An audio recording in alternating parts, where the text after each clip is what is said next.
He and Ashley Johnson are taking their kids to Disneyland or some shit like that.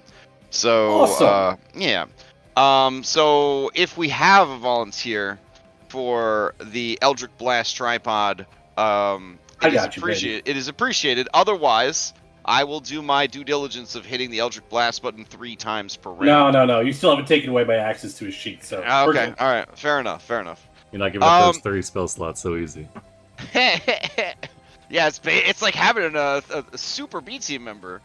So in Odyssey Prime, Larionis's character Astreus was voted the #1 NPC by fans, but the sad thing was he was voted that before he dropped out of the game. But his attendance was getting so bad. His attendance was getting so bad towards the end that people thought that he was an NPC most of the time. Yeah. Hey, that's cool. Why is this one NPC in the spotlight so much? Yeah, is that the DM NPC? That must be the DM NPC. God. All right. Anyways, so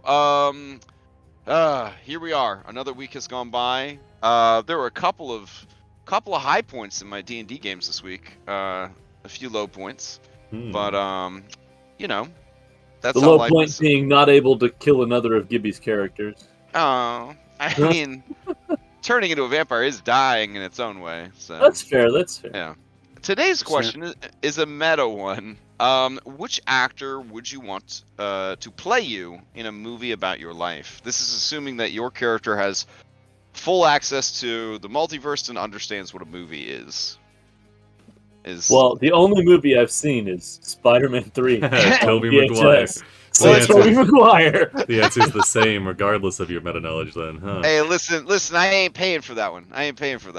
So just throwing that out there. All right, so ruminate on your answer to that question. Does anybody for a point of DM inspiration want to sum up what happened last time? Otherwise, I will do my due diligence and try to sum it up for you. Maybe I'll give the inspo to the son of Pythor. We'll see. We'll see what happens. If you're interested, throw a D20 in the chat. Going once. Going twice. Julian, my friend and faithful ally in the recap department. Going once. Going twice. Take it away, Julian. Yes, so some interesting things happened. I discovered I suck at this whole emotional growth thing if it doesn't involve me. So good to know. But more about everyone as a whole. So yes, we met with Doc Johnny, the leader of the Lenins, and we alerted them to the dangers that might be riding down upon them in a month's time. And their response was, well, just redirect them to the underworld. Give them something else to fight. Leave us alone. We pointed out that, that might cause more problems than solve, that not everyone knows exactly what's, under there. Things in the underworld do come back from time to time, might cause more problems than solve, as we've experienced firsthand. And he pointed out, yes, that there's a possibility. And he more or less left it up to us, but wanted us to have an ally in the form of Carl, a bard who we quickly deduced was another scion of Pythor. And he's quite adept at playing this keyboard-like contraption. It goes with everything. And I thought it might be nice to connect him with my uncle and try and mend fences, as it were. That did not work out at all. I thought I might be able to get Pythor to give a little self-loving care. That didn't work out at all. But what did work out quite well was we rounded up all the bards on board, and we were able to parlay ever so briefly with the Harpies and give them a heads up. Although there were promises of vorpal swords and fantastical rope and all kinds of different things that I thought we should go and explore. and pointed out that maybe if we come across any sighted eyes in the future, we might be able to use those to our advantage. And then Maya was concerned about war crimes, and it's not really a wise decision anyway. But we alerted everyone that needed to be alerted. We went back to King Scorpius and told him that perhaps there are alternatives to laying waste to all those around him. We got him to ease up a little. Despite us not really wanting to go down that road, we did point out that there are far more appetizing foes, stronger foes, better foes down below. So if he gets froggy, you might head there. And we're able to replenish our ranks with some centaurs from their tribe. And so we now have 25 of them, some of the quote-unquote nerds, as they said. We returned to Themis to present the rock egg and to we thought almost wrap things up for Maya as far as personal goals, but there's still yet more to come. And we're trying to figure out where to head next. There's this ever encroaching sense of we're running out of time, and perhaps we'll go wrangle the fates. Perhaps visit the island of Helios. Who knows? There's a lot of things on the table. And that's where we are. All right. Go ahead and take. You want Demon Inspiration or you want Fact Inspiration? I'll take Demon Inspiration. All right. I'm in the recap club. I do the recap every Tuesday, and it's not easy sometimes, especially for a person that takes no notes. So. Yeah, I do it sometimes. On Tuesday? Oh, no, not Tuesdays. Oh, okay. I mean, I was like, damn, okay. I mean, if you want to stop playing Cyberpunk for a couple minutes to recap my game, that'd be great. That'd be cool. If anybody is interested in answering this question, go ahead and roll a d20 into chat.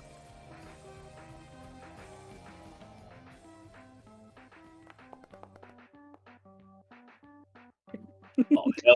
Keyboard Cat's gonna play Andronicus. IRL Keyboard Cat plays Andronicus. Going I don't know how Michael Sarah is going to pull it off, but I think he's got this. We got a 9. All right, going once. Going twice. And... All right, sold to Julian. Julian, who would play you? Idris Elba's IRL son. I don't even know if he has one. Isn't Idris Elba his dad? I thought... I have a hunch about who it is, but I'm curious, so... Oh, we already know who it's going to be, darling. It's Reggie-Jean Page. That's right. Yeah. I think he was on your art sheet to get the artwork made. Yep. All right, that was the easy one, but you may ask the same question of any NPC you've met previously in the campaign. Ooh. Is this who that NPC thinks would play them best, or is this who CrashGem? Yeah, no. This is who that NPC thinks would play them best. I will also volunteer who I had to. This is the same question came up for my classic group, and they asked who Strahd thought would play him in a movie. Oh man, it was a good answer too. It was a good answer, but oh well. All right, so before we get this question you would never guess. You would never guess. There's a limited number of names. I would guess eventually. Keanu Reeves. I don't know. Anyways, so I'm curious who Lutheria would feel would be the best fit to play her. Julian always asks Lutheria. Oh man. All right. I go for what's interesting. I know, it's just funny, but like every time you get Factspiration, you almost always ask Lutherian. I mean, it's a good ask. It's a good ask. It's a good ask. I feel like her first instinct would be Christina Hendricks because boobas, right? Like she's kind of got the boobas. She plays mischievous / strong women / women who maybe kind of lose it a little bit, but then get it back together. But don't know. I don't know if that would be the best pick. Well, it's who she would though. Yeah, So- who she's... okay. Hold on. Mm. Okay, okay. Maybe, Kaylee Kuko? Is that... What? Yeah, I feel like maybe Kaylee Kuko. Like she's got some range to her. She plays Harlequin voice actress, but she's also played a lot of other, like roles. Maybe I don't know. Man, this is a tough one. Who would she think would play her though? Mm. I mean, the lowest hanging fruit would obviously be like Margot Robbie, but that's like the lowest hanging fruit right there. I feel like she'd want somebody more. Oh, I know. Gillian Anderson. Yeah, nice. Yeah, that's who she would pick. Yeah. Yep, for sure. Okay. Whew, we got there. All right. For all the other ladies that applied for the part, I'm sorry. All right. So, Because I already know who Saito would think. who do you think Saito would pick? Josh Brolin. Oh man, yeah, that'd be a good one. Put a big beard on him. Oh man, that's a good one. Either that or what is it? The guy that was in Violent Night. I think he'd do a good side on. Oh, that would be a great. David Harbour? Yeah, I don't want to hurt. I think. that'd be a Pythor actually. All right, I was gonna say let's let him be Python. Yeah. He's too fun and cool to be Sidon. Sidon, Because he's got great comedic timing. That's Yeah. Pythor all over. Yeah, that's true. Sidon's real stale. I mean, that's my big complaint about Sidon. I think he's a little stale as a bad guy. So he takes himself too seriously, takes everything too seriously. Yeah, but I feel like Brolin would be able to like find the subtext for him and like really give it some nuance.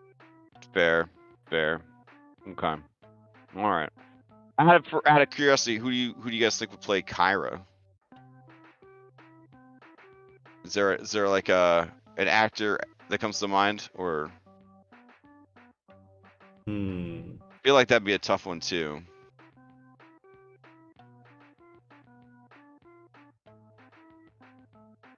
Like I feel like Zooey Deschanel maybe. But that's that would be good. That I see where you're coming from on that, but I feel like that's too ripping off of like the crazy ukulele girl thing. It's like too much. Right. Of that.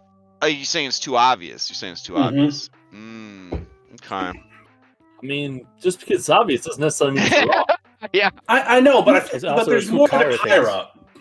Yeah. Kyra I things. feel like she probably want Jennifer Lawrence. Oh man. Actually, no. I feel like that would be a pretty solid It's not pick. bad. You I don't think, think it's like the one, but I think that's like a good choice. Okay, so because she's the goddess of music, but she hates music, I think she'd want to pick someone that she thinks might do a bad job.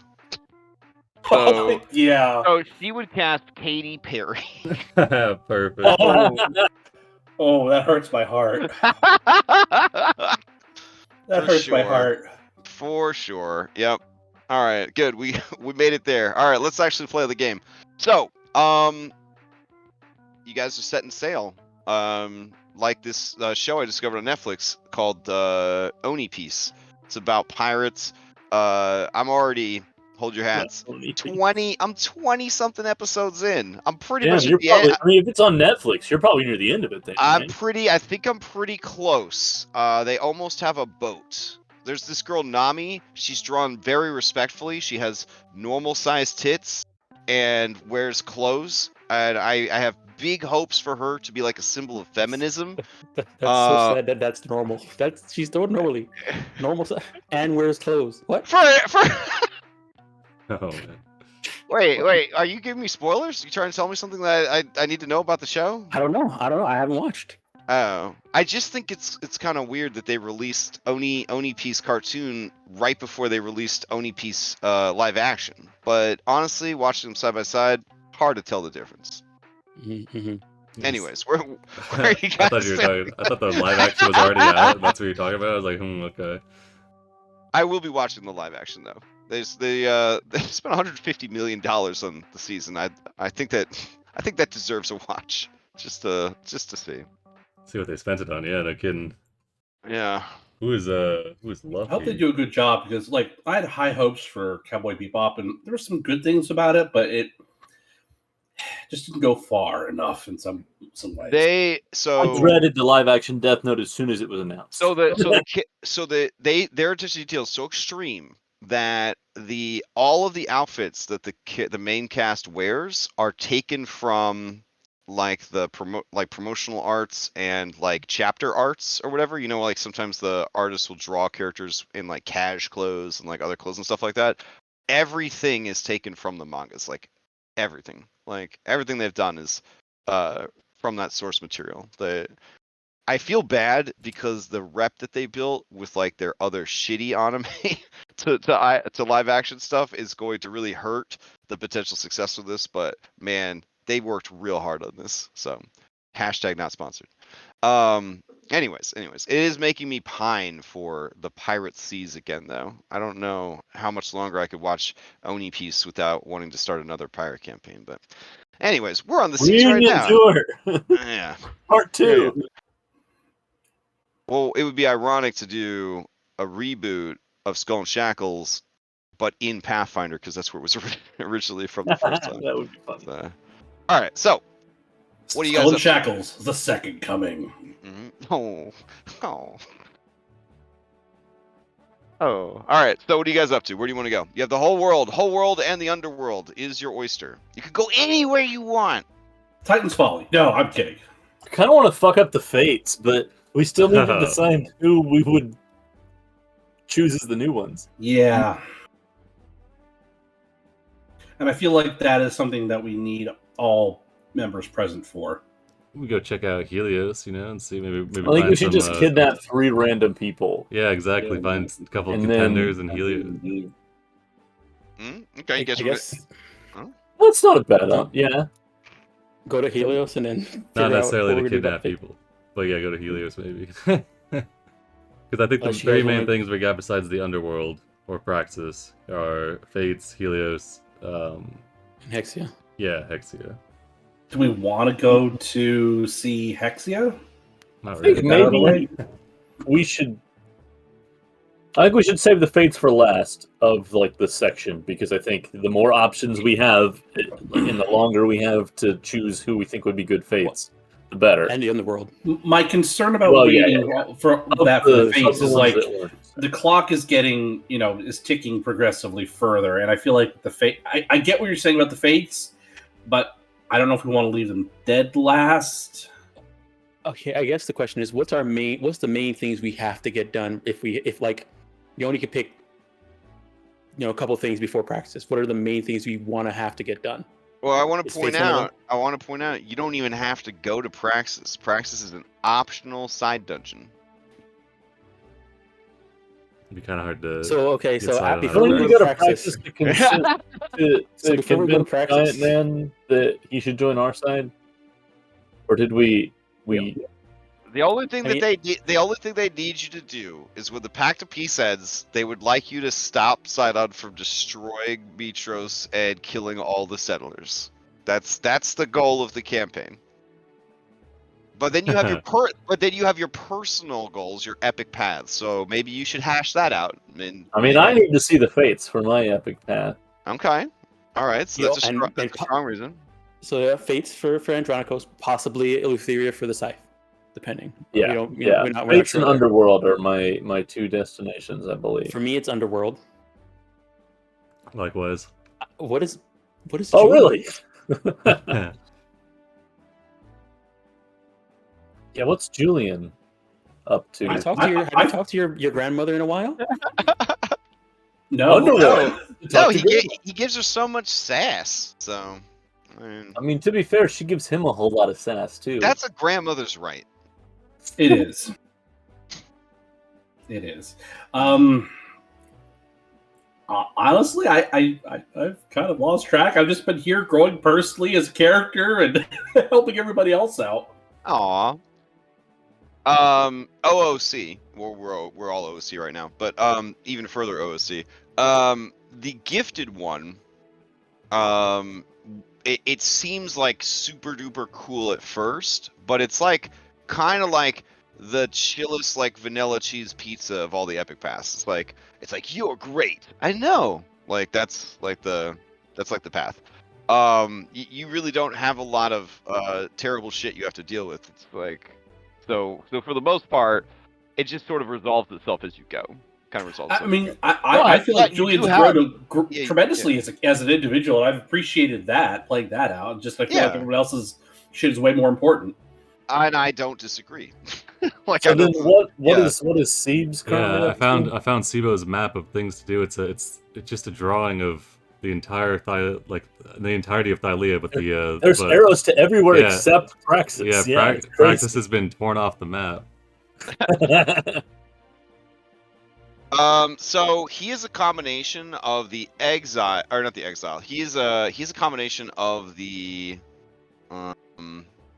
lost one. Lost one, yeah. Yeah, and the curious one. And the curious one is a fan community made one, but essentially the curious one wants to learn all the fucking lore about the world. Essentially. Okay, and then what's Telemachus's next goal on his heroic path? He's the sixth member of Hop, right? Oh, jeez. His final goal is marrying my mom. Have you guys been keeping up? I thought it was finding his mother. Yeah. So Sibo's tasks are finding his surviving crew members, which he has not done.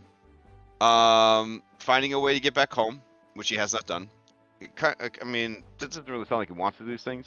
Finding and confronting his father,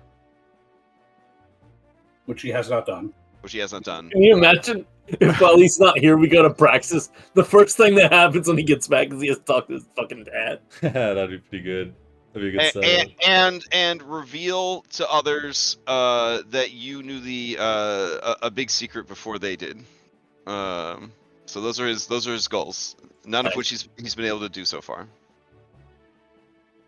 If he does, he gains the divine blessing of luck.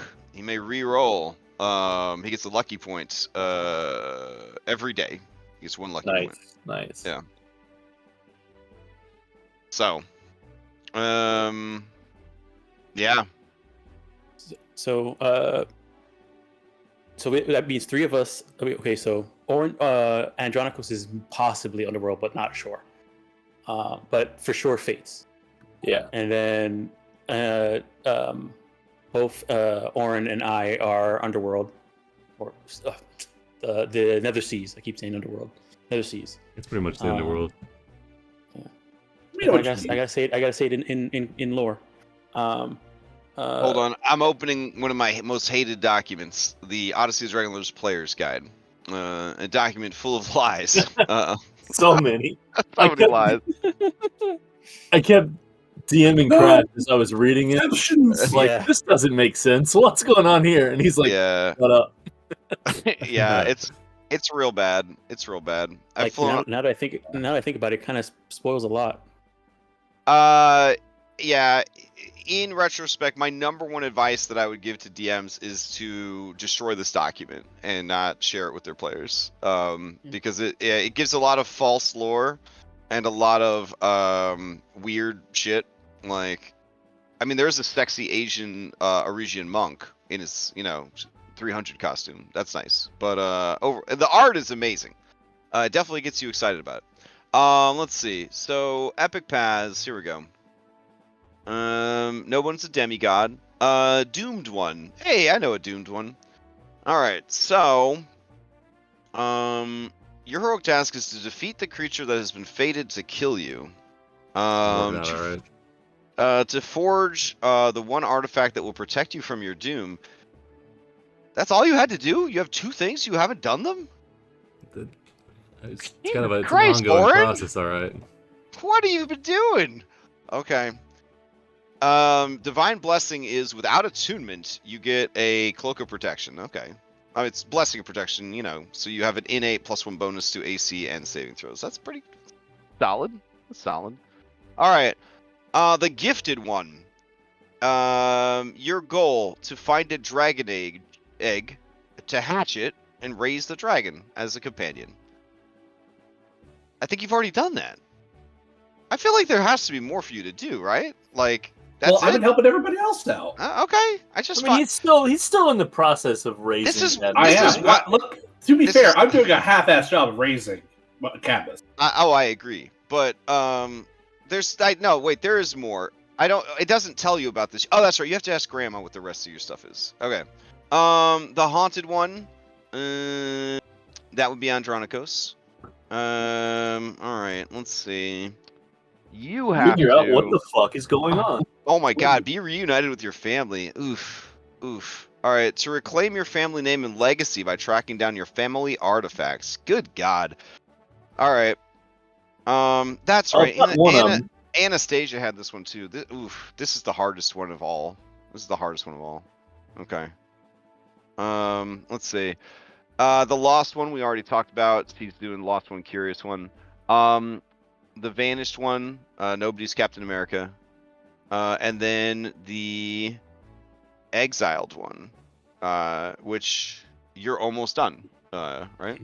Okay. Yep. All right. What's the one last thing that Maya has to accomplish?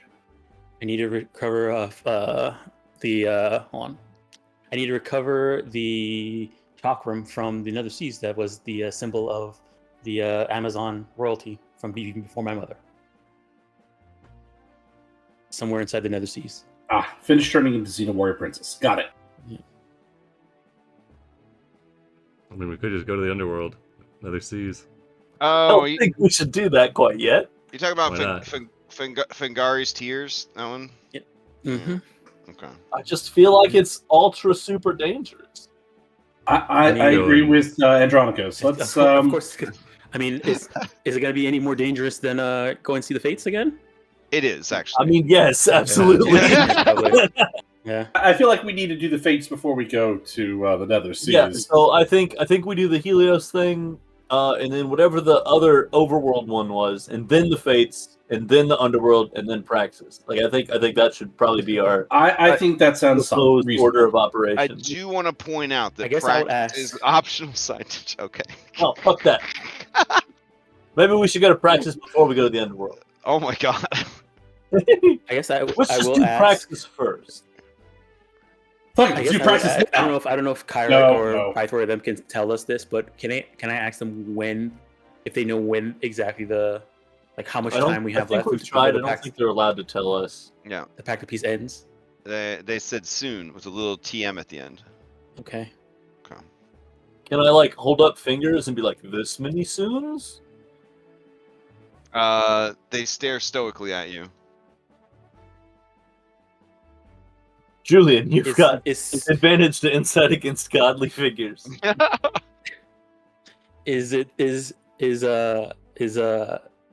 soon enough time for us to do the things we just mentioned we were thinking of doing? Oof, that is tough. So, one thing that you were cautioned about by Chandris, who has spent some time in the Nether Seas, and Orin can back this up, is that as a hell dimension, time can travel differently there. So, it's hard to tell how long you're down there, which can be very dangerous. You do not want Island of Time. you do not want to dawdle when you're in the Nether Seas. All right, so walk me through your top 5 picks, right, real quick. All right, so we've got the Fates. Okay. We've got Keeping in mind that every sailing trip is taking 3 to 5 days. yeah, we've got the Alright. Helios place. I don't remember what Okay. that place is called. It's called Helios's Garden. There you go, that one. Okay. Praxis, Okay. Underworld, and then whatever Alright. the other one that Oren Ha- said earlier was. Have you considered that the underworld might be an entire world with its own map and locations? I have, because I Okay. went to the Underdark in Skull and Shackles. Yeah. Okay. All right. Just throwing that out there. Also, based so off of the Wait, what was the fifth one? I got Fates, Helios, Praxis, and the We have Underworld. Charybdis marked. Is that something that we have? That's That how you leads to get. the that's it to the Yeah. Oh, Nether great. Seas. Okay, yeah. Then I- the last thing would be Ixia? Yeah, Hex. Yeah. Oh, there is this Yeah, small that was mat- it. Hex. There is also the small matter of Charybdis does have a flat percentage chance of destroying your ship permanently every That's time you use it. probably a low That's fine. percentage. It can be Really? if you.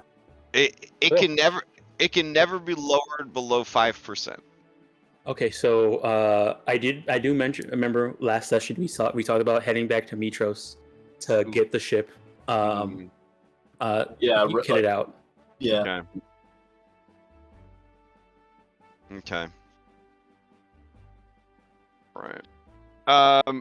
So We wanna do I that? have to ask, what about Titan's Oh, Bane? wait. Do you want to do the quest for Titan's Bane? Oh yeah, with the sword. Yeah, we do need to do that. I think. Okay. So maybe we knock off the Underworld in Praxis, and instead we add in Titan's Bane quest and Isle of the Dragon. Man, I kind of do want. Here's the thing. I don't want to tell you the date because I don't want you guys to stress out. You know what I'm saying? Like a lot of campaigns, when they finally know the date on the timer, they stress out about it. You know what I'm saying? But maybe we should. I don't know. I don't want to know it. I guess the question is if we don't know it, is it just going to be like one day while we're traveling someplace and be like, oh well, it ended. Yeah, blissful ignorance. Ooh, that's a good point. When would you like a timer? How many days out from the end? If you don't want to know exactly when it's going to end. We I want to wanna know like know- a week in advance. I want to 2 know when the weeks? armies get deployed from Praxis. I mean, I want to know when we would know in character. Exactly. okay, I want fair to know enough. when there's a missive sent from Yeah. Ballast that the armies, side night armies, are rolling into Mitros. Shit, I don't want to know I guess- that late. I guess Surely our only they've way of got knowing that is spies to or find. watchers I guess or our- scouts or something. You know what? When we were on Yonder, we probably should have like looked for information of when this is going to start. Like, No. you are not wrong. That would have been very clever. Yeah. If Sibo was here, he would be like, Crash, I have keen mind. When I was rifling through their special chamber where there was a skull and everything, did I see any military missives to that effect? All right, so there's 12 months in the year, and there's 30 days in every month. You are currently on the 24th day of Sidon in the 500th year of the Pact of Peace. One would argue that the most obvious times would have been the beginning of the year or the end of the year, right? Like, why would you call it 500 years of peace? One would say that did they start on year 0 or did they start on year 1, essentially? Because if they started on year 1, then one would argue that you have until the end of this year, which is plenty of time, one would argue.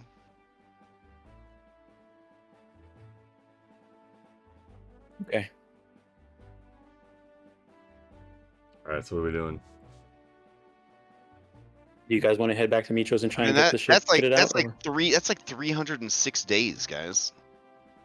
All right, let's go back to Mitros, kid out the ship. And watch us lose 4 months in the underworld. So Well, we're not doing it just yet, so. we're gonna But get yes, back we from take the your- underworld, and it's we gonna be take over. your point. We should send. Well, I'm saying you don't want to push Underworld too far out because you don't know how it's going to turn out. So We're Maybe heading we back- should go we're- soon. Yeah, if we're heading back to TM. the Deadfalls, not the Deadfalls, sorry, the workshop, Mithril Forge, to get kitted out, we should call ahead with the Caledone, see what Vulcan would want us to pick up, bring it to him from Mitros, and then get out the ship. Yeah, and if any of the Titan's Folly stuff is, or not Titan's Folly, Titan's Bane stuff is on the way back to Mitros, or a way that we can make it on the way back to Mitros, we should do that too. We just need to kill a Leviathan. And I guess what do we have to help us with our when the we're gonna at some point we're probably gonna fight inside on, and the stuff that we have to help us fight him or be clever about it. We have the lance, We've got we've got the spine, and then if we can get this sword Titan's too. Bane, and then do we want to? We have the stone from inside the the rock, and then all we need to do is go find that one-eyed what's it called? How many? We still need to get the stones to free Halcyon too. Which is from the Kraken. Right. And she Which doesn't is- want to. And our oath for her is we have to release her before we go face Sidon. I think the Kraken will probably show Right. before then. So I wouldn't worry too much about I seeing mean, all we gotta do is dangle Julian over the side of the boat. Bam, Kraken. Like, Yeah, I mean, honestly. Okay. Well, I believe haven't you heard rumors about where the Kraken Well, layers? fucked us up when we were on our way to Yeah. Exile Island, I believe. Mm-hmm. So we have a rough idea. Yeah, because we were heading away from the Indigo Isles when we got jumped, right? Or am I That's it. misremembering? No, I think it was when we were on our way to Exile Island and we got fucked up. Yeah. But anyway, I think we should probably go to get the ship kitted out. That seems like the least controversial option. Controversial. yeah, I think Okay.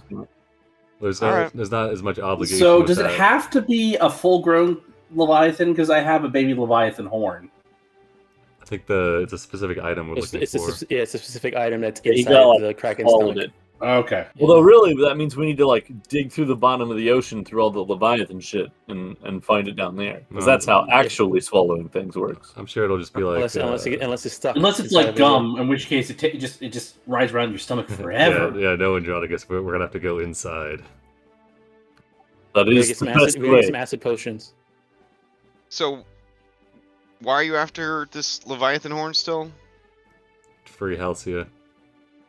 Oh, right. Our oath, yeah, we made an oath to free her before we go fight Sidon. Gotcha. Maybe You we should refocus on that. That seems Aren't you like looking a... for the stone for the? We got Like- one Yeah. already. Yeah, is that the? So you're looking for the stone? Yeah. The second one, Julian which was is saying inside he the has a Kraken. baby Leviathan horn. That was where the horn came from. Okay. Yeah, and so okay. when he blows his horn, it's supposed to summon like a baby Leviathan. Mhm. That Baby baby Kraken. Leviathan doesn't have the that baby Leviathan is not gonna have the stone inside of it unless it does. Well, it wasn't so much the stone. It was more of like, do we need Kraken blood? So Oh no! The stone for Halcyon is in the possession of the Kraken. Period. Yeah, like the Okay. Kraken, not a Kraken. The Kraken. well, no, I meant I just couldn't remember what all we needed to procure for the Titan's Bane because it like has to be quenched in the blood of something, and I thought it was like the blood of the Leviathan. In which case, like, I could summon a baby Leviathan. Titan's We could- Bane, yeah. Yeah. Okay, yeah, I think for Titan's Bane, then let me check. Do I have my note for what we need for that?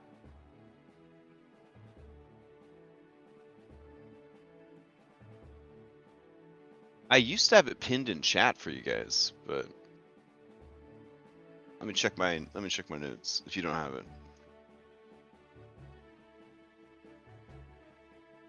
Mm.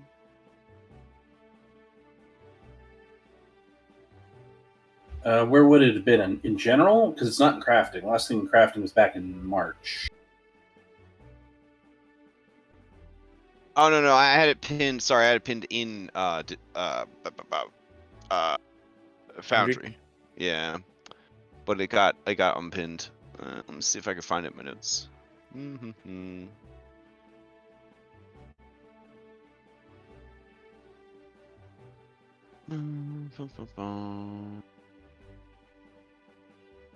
Alright.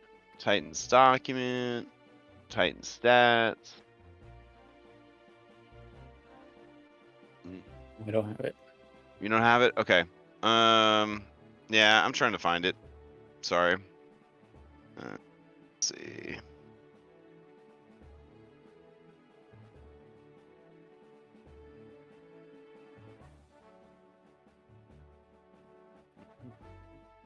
All right. Well, anyways, while I'm digging that out, if you guys are intent on returning to Mitros, we'll go ahead and generate your sea travel for that. Anyway, against that, Yeah, I mean, the Mitros, ship and then stinks Mithril up. Hall, and then probably Helios Guard.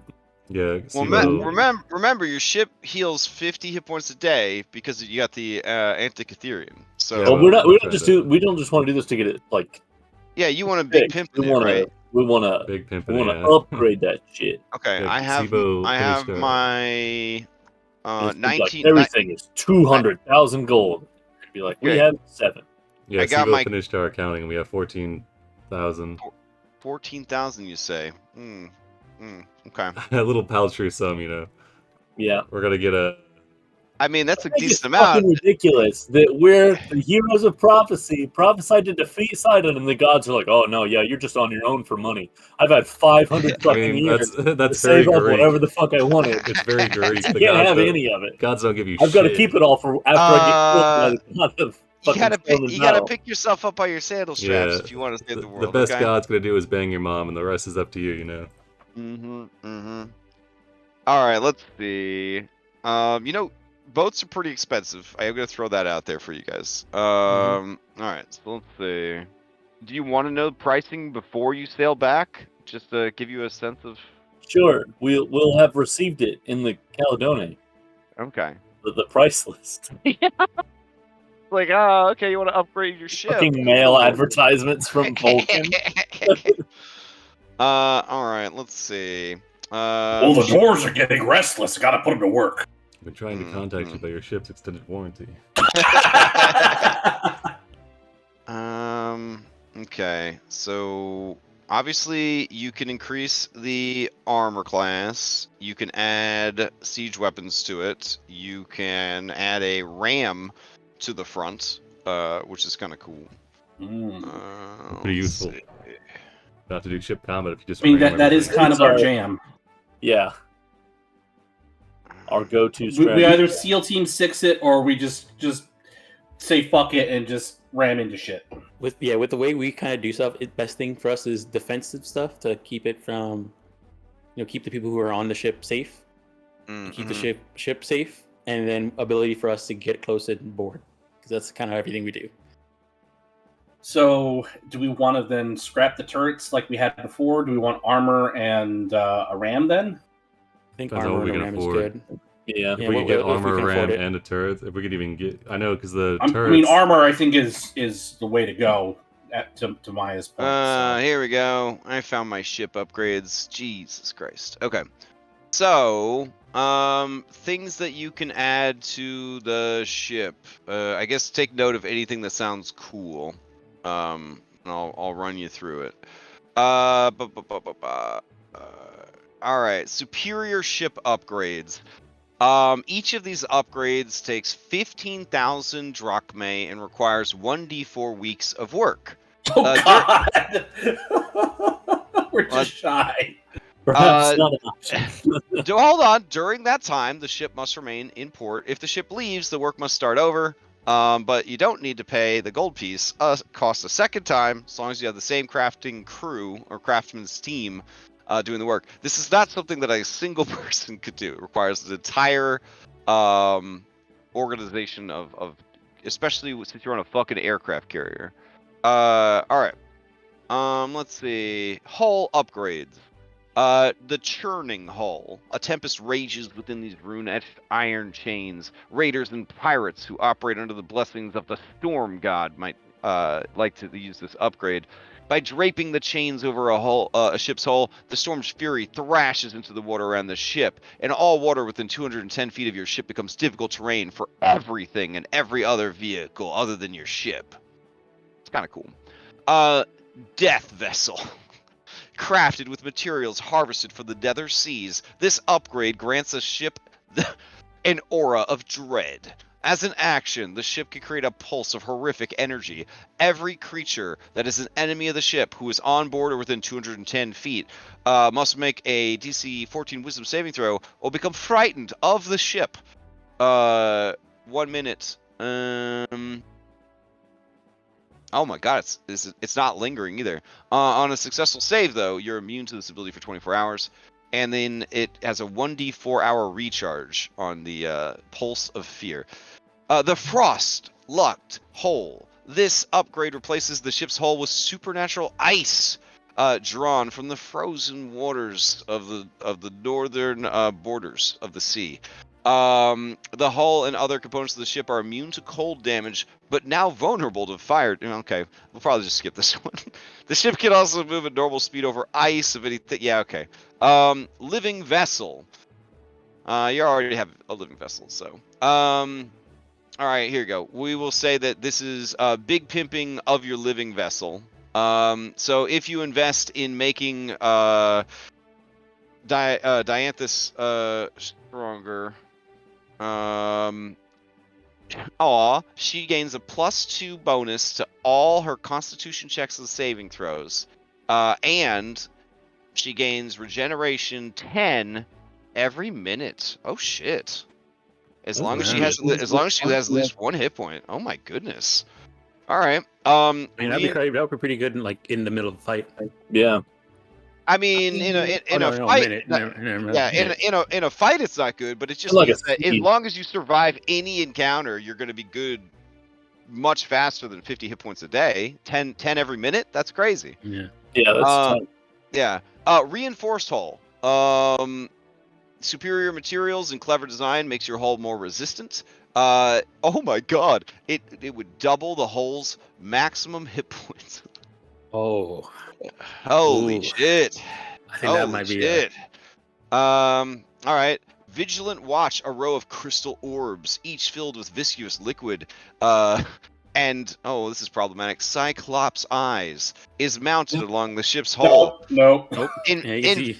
All right, I won't tell you what it does. All right, Both so already have the eyes. of course, movement upgrades. Each movement upgrade applies to a specific movement type. Oh my! Clockwork oars. Using a combination of magic and clockwork, the oars of the ship require only 1 crew member instead of 4. You would have required 75% less crew. That would my be nice. goodness. That would be nice. We could just keep the same amount of crew, and then when they all get killed off, we'll still have enough people for them to fucking run. I feel like the union rowers are going to be in a real bad shape about that.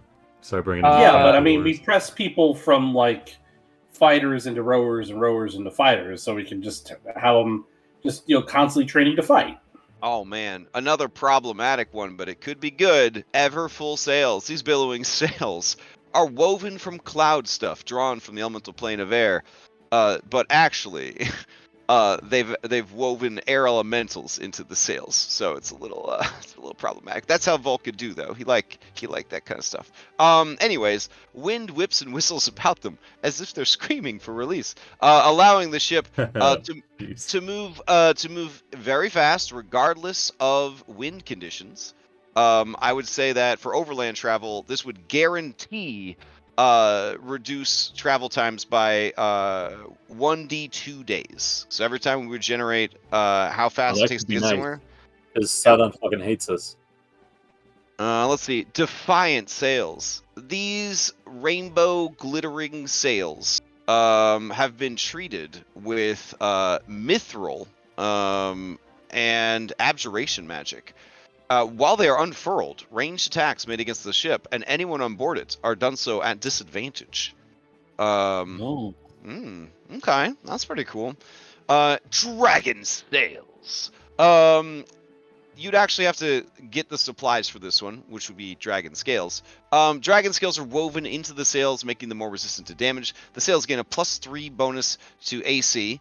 And they have resistance to a damage type based on the type of scales that they have been crafted from. Screaming sails. This would require some materials from the Nether Seas. The sails are woven from the plaintive wails and screams of the damned. As an action, while within 5 feet of the sails, the ship's captain can cause the sails to unleash a banshee howl. Every creature hostile to the ship, or who is within 300 feet of it, must make a wisdom saving throw, or take 4d6 psychic damage, and become frightened for 1 minute, not lingering. It takes 2d6 hours to recharge the wailing scream of these sails. Scything oars. Oh my god. Sharpened, magically reinforced oars make this vessel dangerous to approach. When the ship takes an action that moves with these oars, any creature or object in the water within 10 feet of it at any point during the move must make a dex save. Oh, it's not that much damage. Or 2d6 slashing damage? Come on. It's like $15,000 for that? I don't know. I guess if you're so rich, you're like, this is probably like the last thing you get, like, you know, getting fancy hubcaps on your car. Is it every move you do next to them? So it'd be Or like once per turn. It'd be once a round, yeah. Okay. Like, yeah, it'd be once a round. Or it'd be like every time they're 5 foot next to the would ship. be like spike growth. Yeah, sort of like spike growth. Ooh, Yeah. I could say that would be kind of cool. That'd make it worth 15,000. Do a spike growth effect around the ship. That would definitely keep them sharks away. Oh man. All right, weapon upgrades. Arcane artillery. Reaching out to the Indigo Elves for assistance on this one, using methods similar to those used to produce magical weapons. Skilled spellcasters imbue your weapons with destructive energy. All weapons on the ship get +2 bonus to attack and damage rolls and count as magical. Yeah, but that means we have to have weapons on the ship, though, for that to happen. Yes, yeah. In before Andronico says, "What about the weapons I'm carrying on the ship?" No, it means the ship's weapons. But yes. Concussive rounds enhanced by abjuration magic. This weapon, the weapon attacks of your ship burst with raucous noise, capable of momentarily distracting and disorienting enemy crews. If you hit a vehicle's hull with your ship's weapon, it will reduce the speed of their ship by 2d10 until the start of their next turn. I guess that stacks from multiple shots. That's kind of cool. If you need to outrun something or you're chasing something down. Explosive rounds. All of your siege weapons do an extra 2d6 fire damage. Grasping rounds. Oh my. You create spectral chains that trail after your shots and restrain enemy vessels. When it hits a ship, that ship must make a DC 14 strength save, or it can't move away from the attacker. As an action, the attacking ship can end this effect, and the target can end it by taking an action and succeeding at a DC 14 strength check. Okay. Keep in mind, this is referring to like a ship strength, not like. So yeah. Anyways, figurehead upgrades.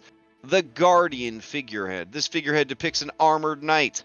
As an action, the ship can activate this item, causing it to animate as if it was an iron golem.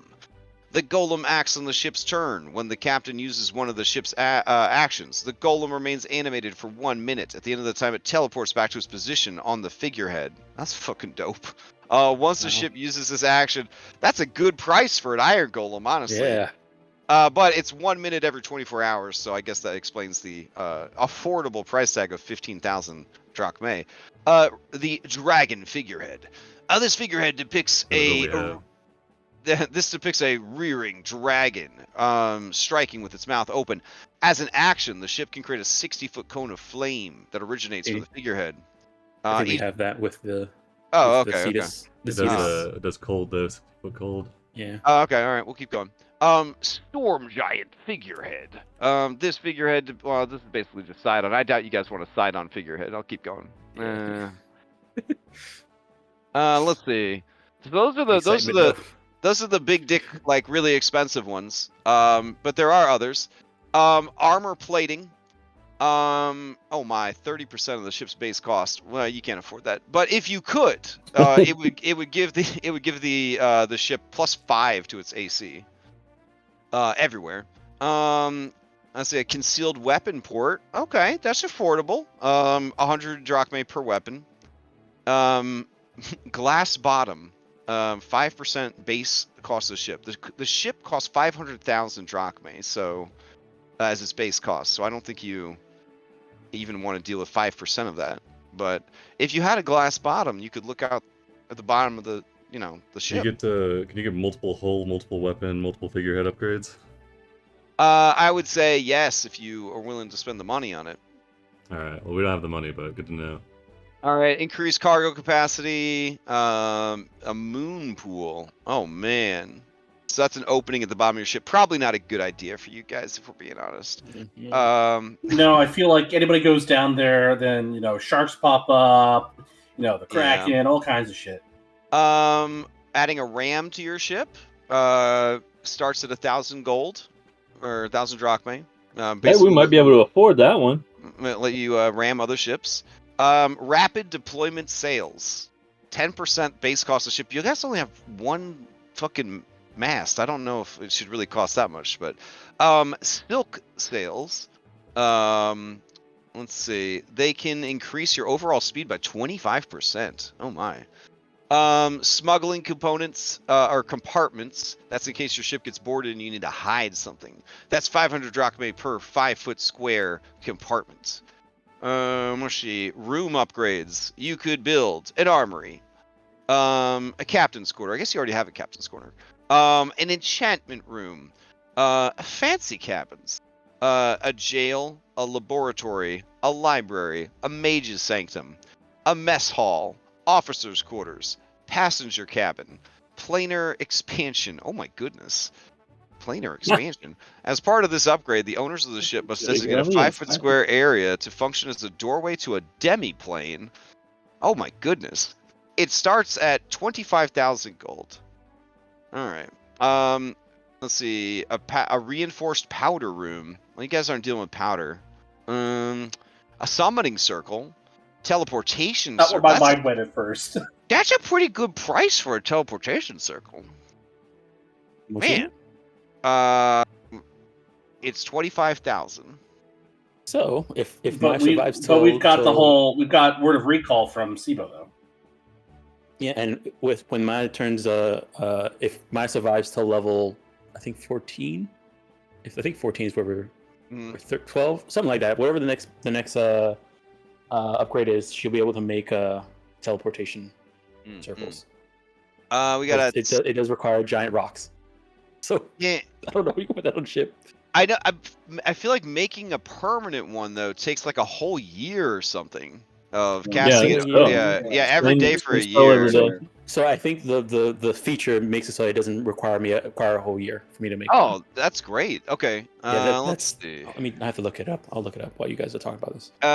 Here's something you guys were working on. A temple. You could implement a temple. When implementing this upgrade, you choose a deity to dedicate it to. Any character aligned to this deity that spends 1 hour praying in this room may choose to be under the effect of the Bless spell for 1 minute at any point during the next hour. Well, that's kind of neat.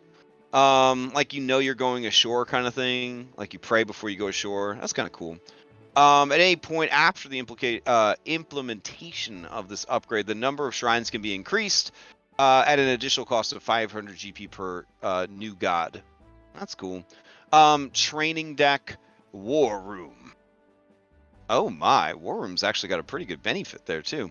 Characters friendly to the captain of the ship may have their journeys planned in this room. When going ashore, characters that have spent at least 1 hour preparing this room have advantage on their first ability check that they make on that adventure. In addition, any characters defending a ship that has a war room may add a 1d4 to all their attacks to hit when engaging in shipside combat. So when you're fighting on your ship. Yeah, that's neat. All right. And then let's see, ship weaponry. The only thing noteworthy here besides what you currently have access to, which is catapults and ballista, would be swivel guns. Oh my. That sounds really cool. They're basically on like a rotating platform and you can like move them around. Swivel guns are small cannons that can be relocated wherever they're needed on a deck, usually mounted on top of a wooden pillar. They can be crewed by only one person. They fire almost exclusively small caliber round shot or grape shot. Nice. They're actually pretty affordable too. So, that's a lot of stuff. I'm feeling reinforced hole in the clockwork. No, but we make a round. We go to all of the cities we've been to so far. Ask for donations for Hop's ship. So, so people on the ship will point out to you that there is, and this would not be an earshot of Pythor, but there is talk that if you guys do want money, Helios is a god. Just throwing that out there. Probably loaded. And Hexia, I mean, she's an ancient green dragon, and she runs the most successful crime syndicate in the world. So even if you don't go to kill either of these people, maybe they have high-paying jobs for you to do if you want to go that route. That's true. That might be smart to try those before docking for add-ons, because these all add-ons, are they able to work on, like, how much labor would Vulcan have available? Like, would be able to work on multiple upgrades at a time, or would each upgrade that we get add, like, just back to back to back to back to the time? I believe they would, depending on what it is. I think different parts of the ship could be worked on at the same time. But if, like, so you wanted to we couldn't apply, upgrade, like, the mast twice. right? Those ones would have to add first on. upgrade would have to finish, and then the second upgrade. Yep. But if it was like mast and figurehead or something, they could work on them both at the same time. Okay.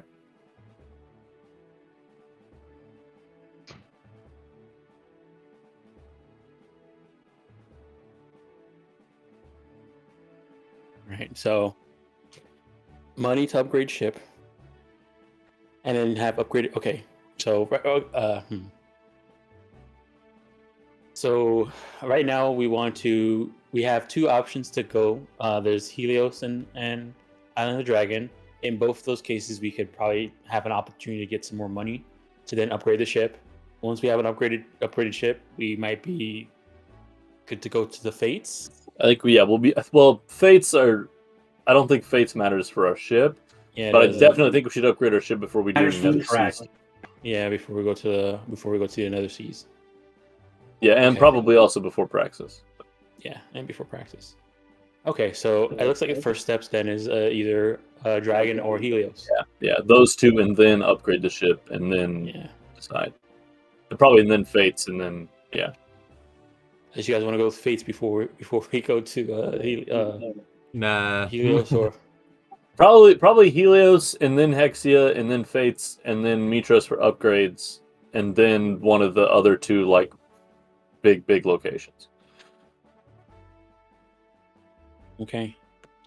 I guess the question is when we do go to Fates, what is our plan to deal with the Fates? Because we still have one. That's a work in progress. Okay. Okay, so towards that end, this is a couple of questions for Crash. So Julian picked up some ammunition for the blaster he stole from when we were Kartos when we were on mission for Kartos. And I think I'm fairly certain Sibo picked up some ammo as well. To become proficient with the blaster, how much time would Julian need to invest? How much ammunition would he need to expend? It would just count as in the firearms category. Do you already have proficiency in firearms? Yes. Then yeah, I mean it's the same idea. Okay. You pointed at people and you killed them. All right. Yeah. Now, would you be able to figure out if it has, like, the other settings and things like that? I would say that would take some time and experimentation. But the general gist of, like, fire and kill somebody, you've got that down. Okay. Well, in that case, if I have the blaster guys, that's I'm firing off Eldritch rounds, not magical. So if we get into that non-magic field, I'll be more effective than I was last time. Okay.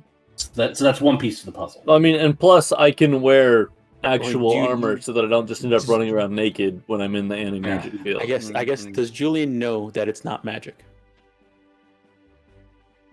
As an artificer, I think he would have, messed around with it for a bit. You also understand that whatever they're using as a source of ammunition, you're doubtful that in your timeline that in your reality you have access to the appropriate things to reproduce it. Oh, I wasn't even gonna ask. Oh yeah. But like, yeah. And you also would kind of be running a risk even if you took the ammo cartridge apart. You might not be able to put it back together, kind of thing. But Yeah. I would say that your curiosity would have probably gotten the better of you, and just kind of peeking inside, you get the sense that this is well beyond what you guys are capable of with your technology and stuff. Yeah. All right. In that case, Sibo's got 5 things of ammunition. I've got 5 things of ammunition. I don't think we need it right now, but is there like a ammunition limit on it, or is it just based off of? I basically want to know how many shots I've got with it. Oh yeah. Hold on, I'll see if what I got there. I didn't even know stormtroopers had to reload. To be honest, I thought they just kept shooting. 100 shots per ammo. Oh wow! Oh, nice. Awesome. Yeah, you ever seen a stormtrooper reload? Well, and there are models that can hold up to 550 shots. Oh yeah. Yeah. No, but I mean, part of the reason why I was asking, and I was not assuming it was my Star Wars nerdiness about the show. It's more of like Han Solo's blaster. At least that wasn't what it was in my mind versus the Stormtrooper E11. So that has 100 rounds to it. I didn't know what you wanted to call this, so I didn't want to assume anything. Oh yeah. No, so you already knew it had 100 shots. You were just confirming. Oof. Okay. Thank God I passed that test. Yeah, I was like, well, no. In It's like the original Star Wars Battlefront game, after a Gamorrean killed you with his axe, it would reload its axe. Oh, nice. That checks out. Oh man, that makes me sad when you mention the Gamorrean, because there was a lovely Gamorrean that could have joined your B team. Oh, baby. Yeah. Oh wow. Oh well. All right. Anyways.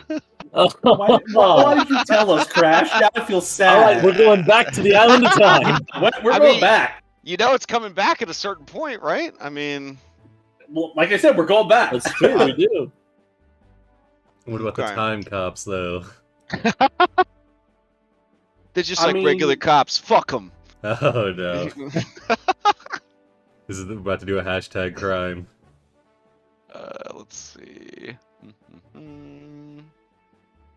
Okay.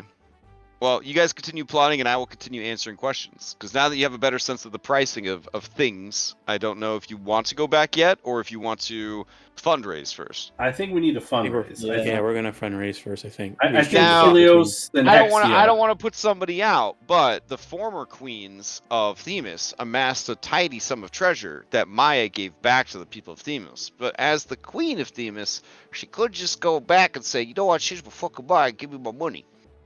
That's not happening. Okay, all right. Just I don't feel like that's your bag. All right. Hear me out. We wear masks, and we rob the vault of Mitros. Nobody would suspect us.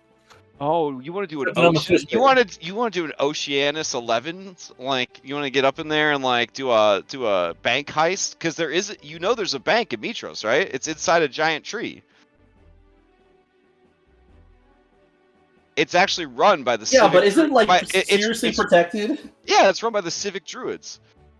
No, I mean like if we rob that thing, don't like the Furies come after us or some shit? I don't think the Furies come after you, but you'd have you'd have if you guys got caught, I mean, the city that you've been sworn to protect would be out to get you. So I mean, there's that. You wouldn't be the first Odyssey group that got banished from Mitros, though. As sad as that is to say. Let's see. I feel like the old batch of Dragonlords would try and pull that shit. We're doing better than what came before, so I say no. Okay, fair enough.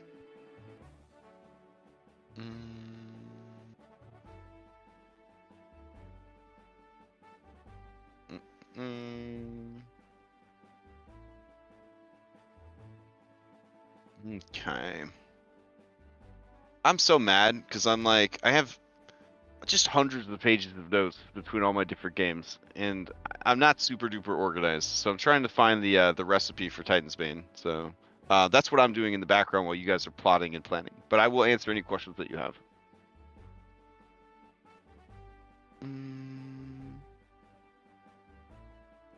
So Helios or Hexia? I think Helios. Helios. All right, let's send it. All Maya. right, Helios. All right.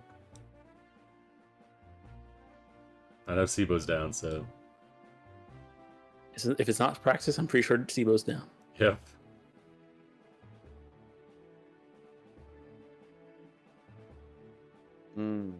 Okay. So the plan then is to go. Sorry. The plan is to go to Helios' garden. All right. Let me grab the sailing stuff for the Forgotten Seas. Because it uses different sailing rules. All right. Okay, it is going to take 4 days of sailing. The Forgotten Seas is, of course, Sidon's territory. Oh, my bad. Do you pay tribute to Sidon before setting sail into the Forgotten Seas?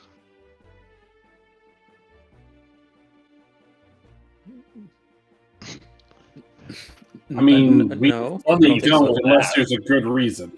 Okay. Then it adds then the terrible weather and storms add 1 more day to your travels. So it's gonna take 5 days. But at least we sleep high and mighty. That's right. Because On our you moral. I mean, the last time we did any kind of sacrifices No, to no, Sidon no. was because we This had a is- bunch of children on board. No, I'm just glad everybody's still on board with saying "fuck you," Sidon. All right. Let's see. When the going gets tough, you just get out your umbrella. Mm-mm. And watch it get ripped out of your hand by a strong gust of wind. Aw. You didn't need that umbrella anyway. All right. What excitement is going to distract us on the way to Helios' island? That's Let's a find good out. question. All right. Let's see. Oh. I hope it's another pitched battle. I don't even know how to explain this. I hope one. it's just a shit ton of money. Sadly, it is not. The entire journey, 5 days, it rains. Yes. For 5 days, it rains. It never lets up. Okay. It's a good thing none of us wear socks. So, I don't think that takes too much mitigation on your guys' part. I think you should be able to handle that. It's just a lot of bailing of, water as it gets into the lower decks and things like that. So it just kind of makes for a pretty miserable trip all around. Crash, serious Yeah. question. With the songbow, I know sort of just story-wise, I've been saying Julian's been working on it. But do I need to be making rolls on that? Do I need to track the progress of the songbow? Oh, no, it's fine. Okay. Yeah,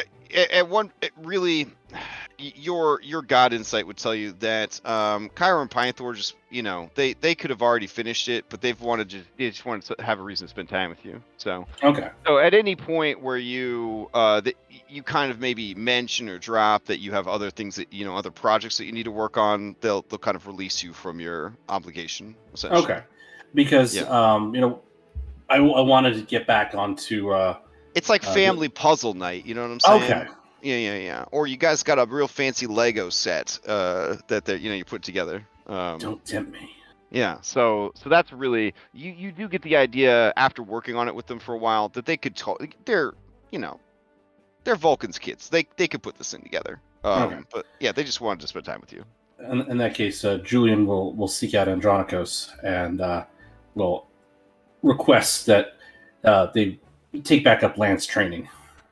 Okay. Fair enough. I gotta continue my All job. right, let's get to it. All right. So 5 days, you can apply that towards the crafting and training and such if you are so inclined. And Okay. then you guys DC 15 or D? yeah, that sounds good. All right. Do we have it set up in your character sheet? Did it get wiped when we? Well, no, So I just been who's tracking it. I just been rolling. Oh, okay. Yeah, I think I made a training event on the sheet down on the downtime tab. Hydra staff? Yeah. You did I totally for- forgot about Oh, that. you still working on the Hydra stuff? Okay. It also looks like you were thinking about learning gambling, but that you didn't advance that either. You have a lot of unfinished projects there, son. A lot of unfinished projects. You know, All true artificer fashion. Yeah, Vulcan's his uncle, right? yeah.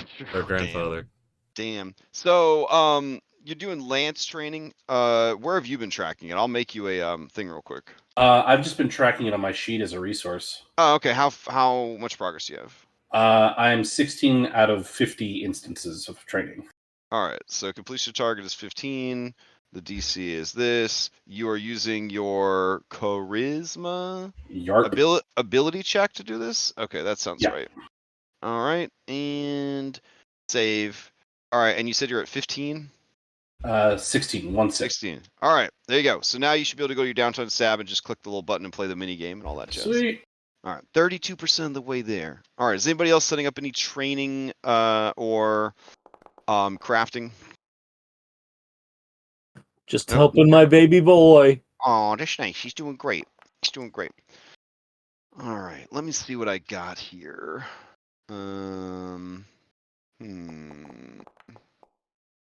Okay, we'll come back to that later. Wah. All right. Grab some music here.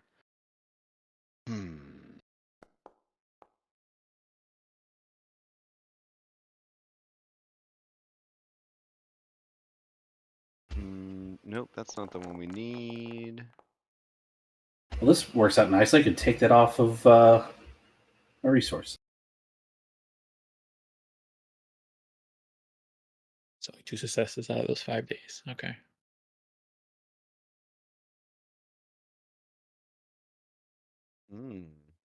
Okay. Let's see how this pans out. Hope there's not too much singing. All right, that works. So, all right. We have to do the Kyra and Chandra's pre-game show. So let me get that situated for you guys. Perfect. All right. Open the adventure. How exciting. The actual adventure. Let's do it. Okay. All right. So, below decks, because the rain would just destroy all of their poster board and stuff, they are going to present to you guys the pre-game show before the departure tomorrow morning onto the Garden of Helios. I will also grab the map as well.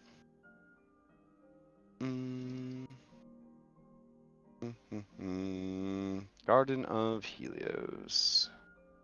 Date. And go. Oh, it's kind of stretched out there. There we go. All right.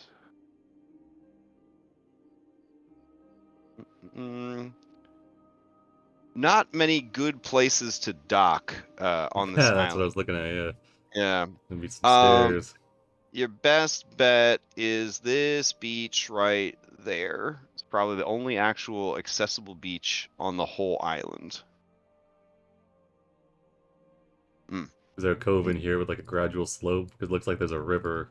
There's a waterfall that Oh, goes nice. that kind of comes down from there. Well, we got to check behind the waterfall if we stop. We're just gonna follow this boat, see where it docks. Every waterfall in Hyrule, I slam my face against it, and I'm like, Just to damn. be sure, you know. Damn. Yeah. All right. Let's see. Chapter 4: Voyage of the Ultros. Magical constellations. All right. Let's see. Scrolling over here. Garden of Helios, number 14. Leon, are you in front of the If you're in front of him, I'm gonna be pissed off at you, son. Okay, 10, 11, 8. You'd think I'd have the star chart memorized by now. It doesn't help that the numbers on the map are in Roman numerals. And it's like trying to figure out which Super Bowl I'm watching. Okay. Here. So Kyra says, you can't see it right now because it's raining, but imagine the stars above. And in the stars, there's a big clump of them that kind of look like a soup spoon, but they're supposed to be a chariot. You all with me? Remember what chariots are? Kyra kart racing? Registered trademark pending? Yeah. Okay. So, yeah. Let me just regale you with a little story about the chariot. All right, we're ready now. Okay. For reals. All right. So, scattered across the zenith of the sky are stars that form the constellation of the chariot, which represents Valis, the goddess of wisdom. She gets a mischievous smile on her face, like, you know this is going to go in a good direction. Andronicus rolls his eyes. Yeah. There was once a young priest who traveled all the lands of Thylea, seeking out tomes and texts to bring back to the great library in the Temple of the Five in the city of Mitros. He spent decades on his quest until, on one of his journeys, he met a beautiful sorceress. The sorceress made him an offer: marry her, and she would use her power to summon every book ever written onto the shelves of his library. The young man refused her. The journey to obtain knowledge, he said, was just important as the knowledge itself. The sorceress revealed herself as Valis. She placed her hands upon the priest's eyes, and forever afterwards he could read books in every language, even those long forgotten. This was the most beautiful gift from the goddess to her most loyal servant. See, sometimes the gods disguise themselves, and then we test you guys.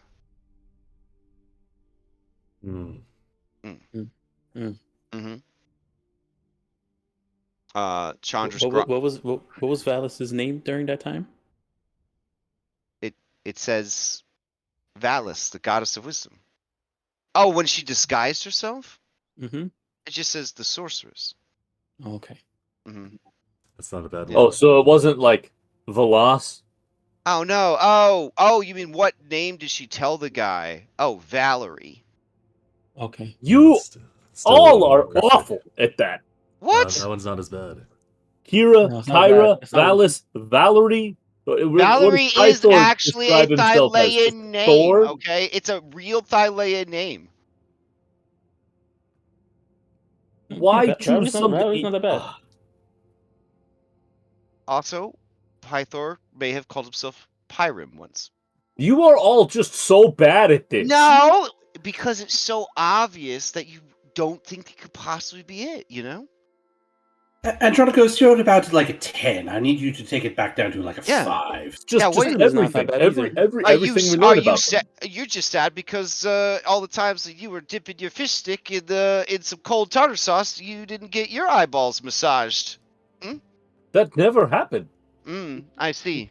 Methinks I don't protest too much.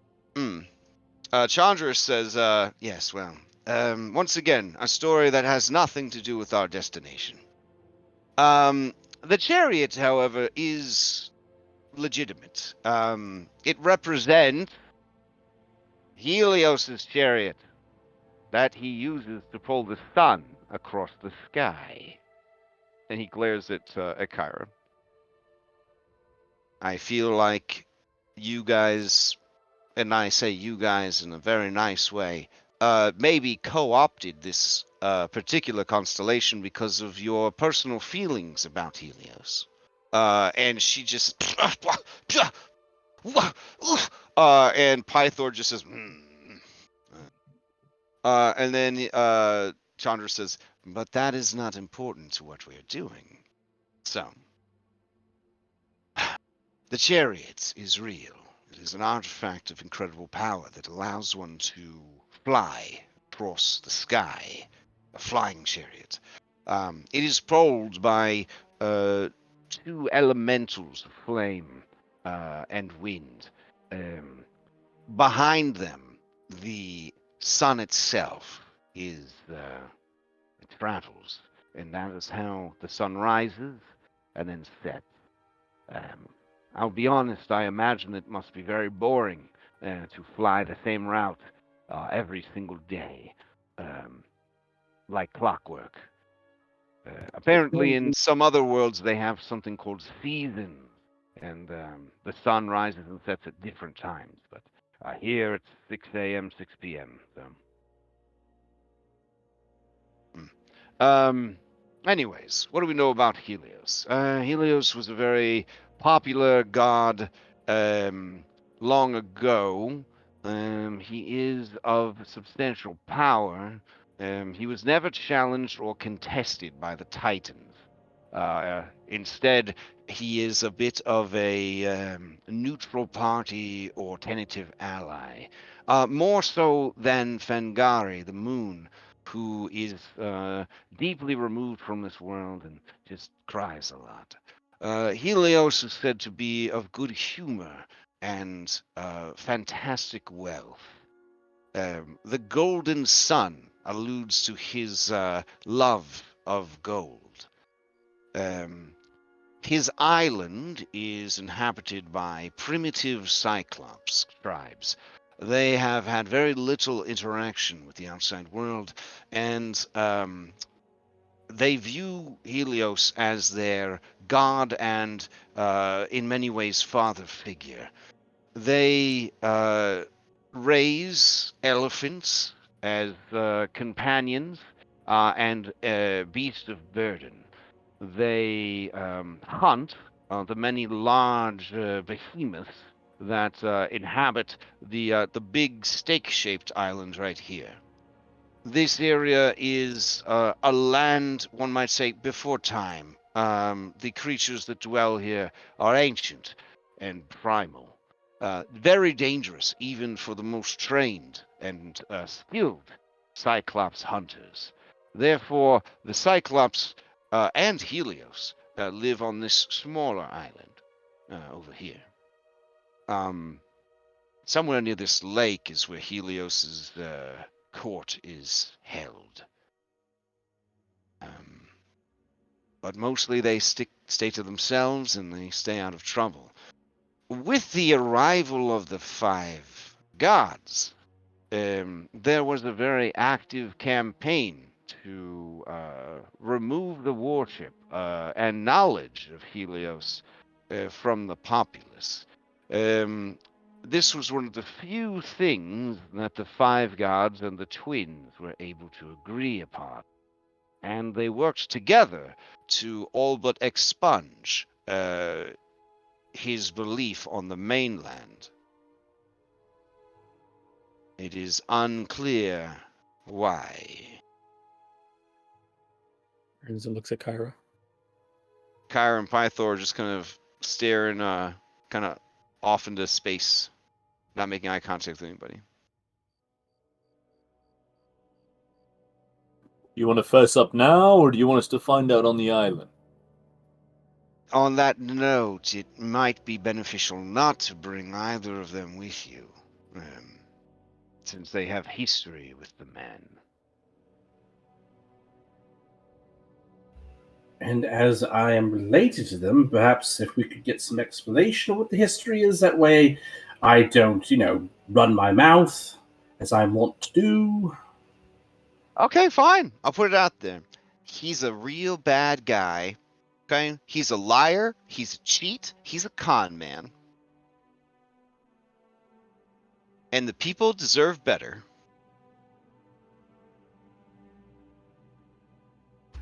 Wait, weren't you just telling us about how you 5 disguise yourself as people and then try to pass off as being? That's like a con man does? No, that's different. A con man doesn't give you prizes at the end. We give out prizes at the end. Okay. Unless you fail the challenge, then we curse you horribly. But even a con man doesn't do that. A con man makes you feel pretty good about yourself even while he's taking everything you got. Us, it's like one or the other. You're going to be like real happy with how it turned out, or you're going to be real upset. Can you give us some specific examples Mm. of how he's being a con man?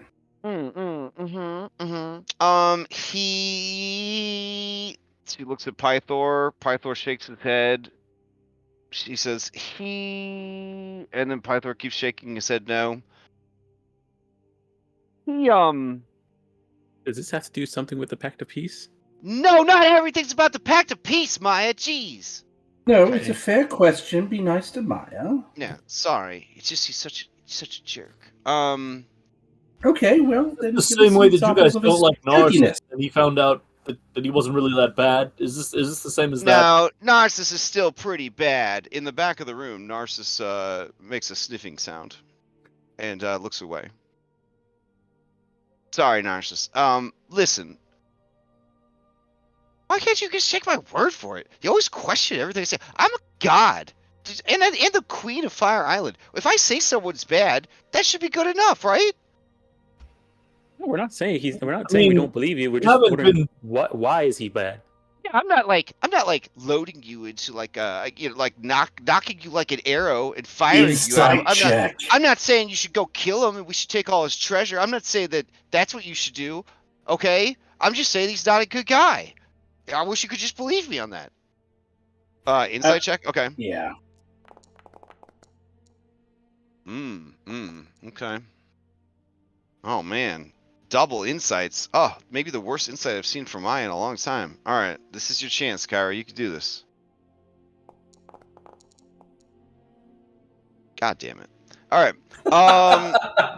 Both of you detect that he wronged her and her family, and in a way that she has not recovered from.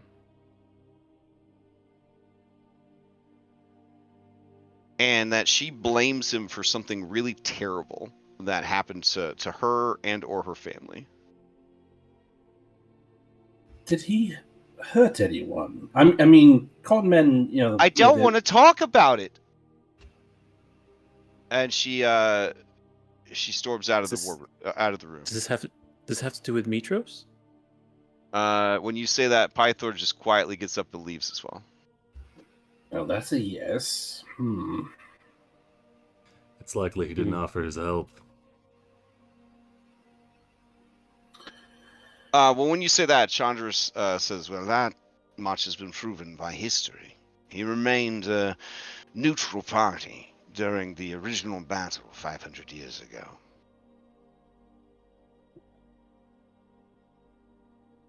Now, unlike Narcissus, he's clearly not shown any interest in redeeming himself, so... I still don't know what he would need to redeem himself about. The mystery baffles me.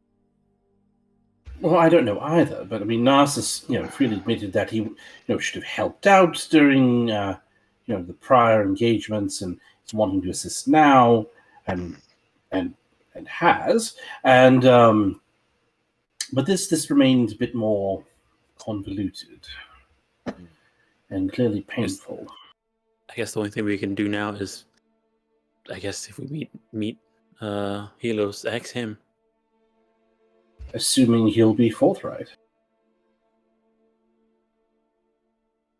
If he's some type of con man, Then he won't be.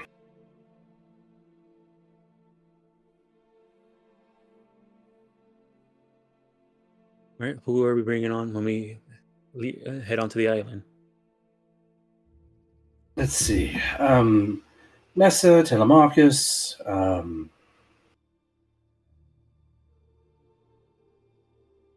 mean, want to bring Chandras and Corinna? Shamrocks could be useful. There's a lot of history here. Yes, good call. You think Steros would have any interest in going? Yeah, we could always ask him.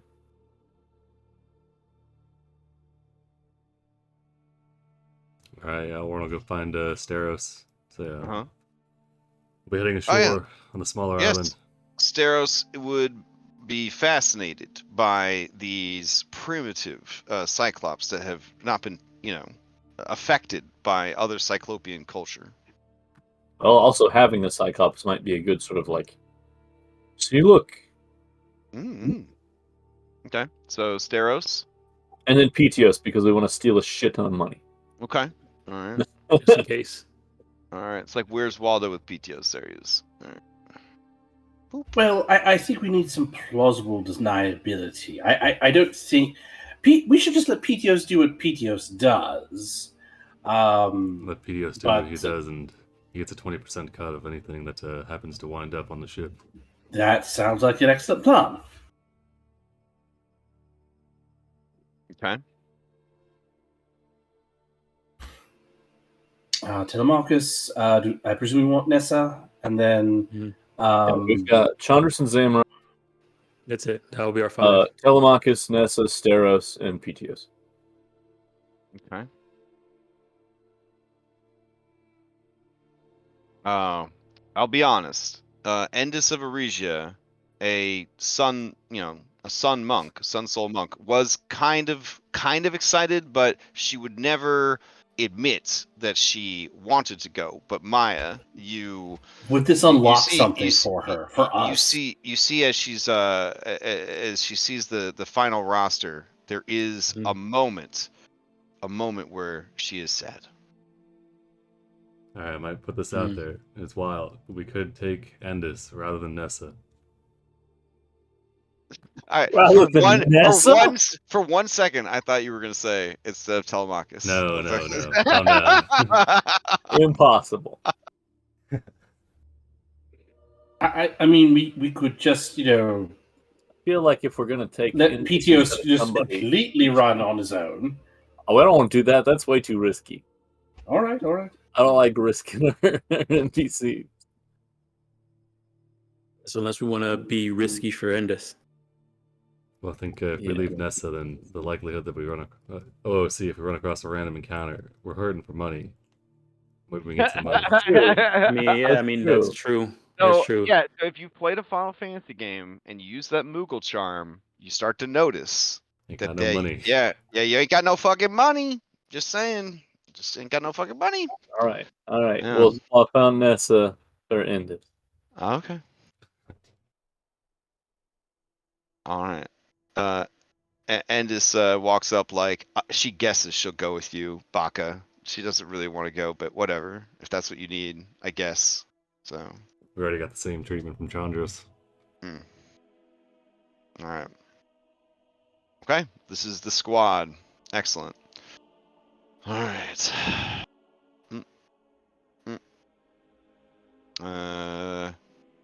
Ooh. Maya, Kyra will try and catch you before you depart on the Jolly Boat. Mhm. And she'll say, "Hey, queen to queen, you need to be real careful. Okay? This guy's not a joke. Very dangerous. Okay. Don't ask me any questions." She runs away. Understood. What was that all about? Just a warning. Then perhaps I shouldn't ask Helios if that follower of his that I killed found peace in the afterlife. That will probably get us off on the wrong foot. Unless we're very certain of where we stand with him, but again, Depending con on man. how this guy is, he might. You did burn him. I don't know what this guy's about. Well, we'll just keep that under our hats, shall we say? Mm-hmm. All right. So, as you guys row in, I think this is the right map. Yeah, okay. You see right away that the fucking sand is made of gold.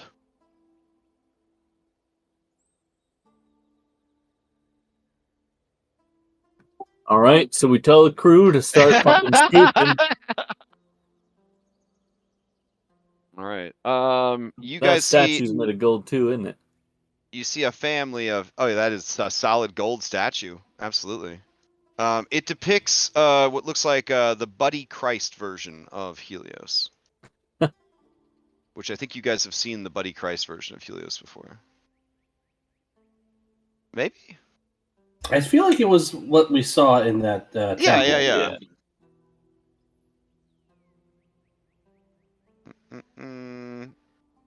Trying to see if I got the handout for Buddy Christ Helios. There's so many Helioses. Let's see.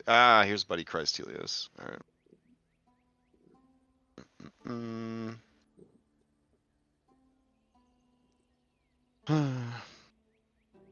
I like how 2 of the elephants have names, and the other one is just informed elephant.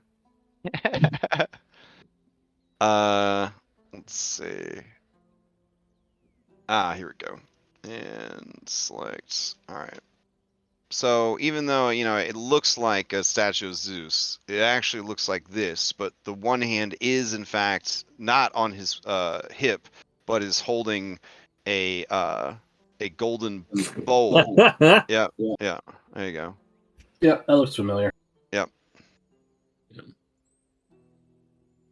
Okay. So, this elephant, this family of elephants, they are out for a stroll. Does anyone speak elephant or have beast speech? Neither. Okay, then you guys. I took I- elephant I- as one of my languages when I made Andronic. No. I was thinking about it, but I went with Sylvan. Yeah. Okay. So yeah, you have no idea what they're saying, but they seem to have noticed you, and the littlest one, is a little nervous. But the medium-sized one moves into a defensive posture. But the biggest one gives you guys a look like, try me. Fucking try me. So Maya, realizing that she's not really the best at speaking, didn't bring speak with animals, but she is going to try and use animal handling to show that we don't mean them any harm. That makes sense. I know they're very. Actually, wait a second. Last time we ran into elephants. Mm-hmm. Hello, we're the heroes of prophecy. Do you happen to speak the common tongue? Okay. Strong flex. Yeah. Strong flex. Okay. This elephant in the back shakes their head no.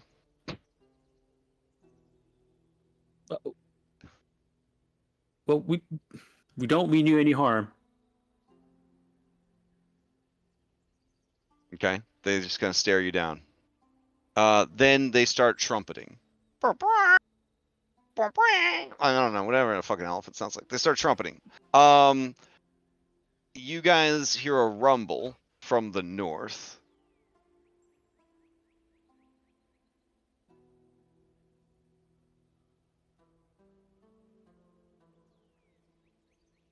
It seems to be coming closer. Looking off in the distance, it's like fucking Jurassic Park. You see some of the palm trees and the jungle trees are swaying. Like a large group, probably of elephants, is heading this way. You might want to start casting that spell. Didn't bring it. Damn. Do you happen to be able to write in common? We could converse in the sand here. Sibo cast that spell. Comprehend languages. I don't know if that applies to beast speech, but elephants do have a massive intelligence score. It's equivalent to a gorilla's. I think it's just all spoken languages. Yeah. Okay. Fair enough. Okay. Do you want him to do that? Does he have to do it as a ritual? Yep. He starts so- doing it out in the Yeah, I sand. feel like as soon as we ran into that, he would All right. It just curse drops under to the his breath and ground. start. Yeah. Okay. And he All starts doing it. Okay. Yeah, do you Alright. understand? Wait, no, he has speak with animals. The actual spell? Does he have to cast that as ritual as well? Yeah. Well, he might as well, He can get both of them going. I mean, I'm assuming it's in his book of ancient secrets. I'm assuming that's his Oh yeah, ritual book. Yeah, makes sense. Yeah, so he'll start casting that. All right. So unfortunately, about 6 out of 10 minutes into casting the ritual, such is his life, the herd rolls up onto the scene. Hmm. Now I do speak giant. Okay. All right. One of the primitive cyclopses kind of moves to the front of the gathering, and he looks over at you and says, "Now, who might you be?" Speaking giant. Yes. Okay. Yeah, Orn will just stand there cautiously. Hello. Hello. We are the adventuring party, I suppose, known as the Heroes of Prophecy, and this, I'm assuming, is your home. You're here for adventures. I All suppose the we are. adventures on the big island, across the water. He points. Do you know how to get past the cliffs? They're all dressed, by the way, as like fucking medieval peasants. So they all have like medieval peasant _001 male and female outfits on. Just to give you a visual. So. No, sorry. Keep going. What would you ask him? Do you He's asking know how to about the get past the cliffs? Oh, there's a cave behind the waterfall in the ravine. You sail your boat in the ravine. It's dangerous. Stone eels live in the ravine. Also, sea behemoths haunt the waterways. But if you make it, there's a cave leads up to the plateau. The plateau is full of horrors. Only the bravest and most foolish Cyclops go there. Many never return. But those that do are celebrated. Great heroes. This is all very valuable information. Mm. Is there nothing of interest then on your island other than the giant statue and the golden beaches? Our island is a paradise where we grow giant fruits. I suppose they are normal size for us, but giant for you. Bananas and coconuts. He makes the gestures for both. As well as pineapples.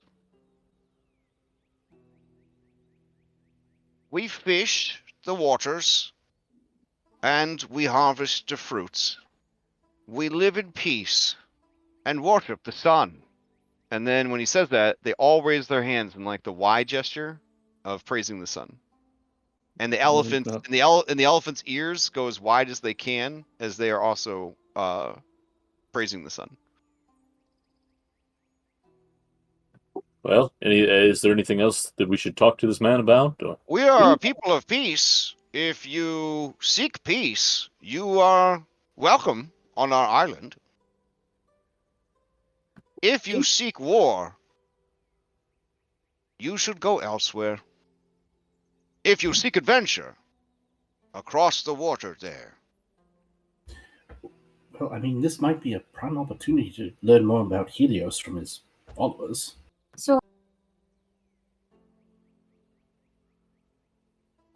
and then I mean, A static noise is coming out of Andronicus' mouth. I think he needs a minute.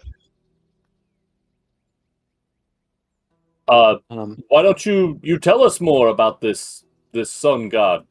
Oh, you do not know of Helios, greatest of all gods, who brings We only the know day. a little. Ah. Have you ever seen the sun? The sun is overhead. When you guys rode, you rode out of the rain. You rode through the fucking rain, and then like as soon as you got within like perimeter of this island, it was just like beautiful postcard day. He points. That is the sun. There. You don't say. What's he saying now, Andronicus? He's saying that's the sun there. Or nod sagely. If you look directly at it, you can see Helios and his chariot. I don't think looking directly at the sun is normally advised. Who advises you such? To Um, deprive you of its splendor. And you do no- realize that this guy can't see very well, even for a Cyclops. It would be disrespectful to Helios to stare so, wouldn't it? I suppose maybe the wind would cause his toga to flap about, revealing his genitals or butthole. It would be an honor, but also a bit embarrassing to see such a sight. What's he saying now? Right. So that's why I don't look straight at the sun. I will be translating for you, Oren. Okay, you can stop then again. Do you want to meet him? To meet Helios, I would be honored. At night, he walks the island to visit and give counsel, to help, and to teach. This island or the big island? This island. How fortuitous. You mentioned earlier about peace and if we sought war, It is important for one's god to play an active role in your life, to help you and live alongside you, to see the trials and tribulations of your mortal life and understand them greatly and help you through the hardships, to protect you that your short mortal life might be fulfilling. I could not agree more. Chandris mutters to Zermax, I can see why they don't like him very much. This is very bad PR for the twins and the five gods. It's really setting the standard that who really wants to keep up with that?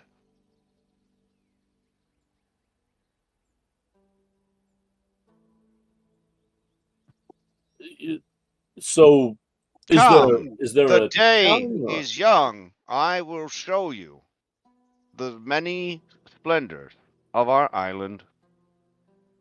I would be honored. Okay.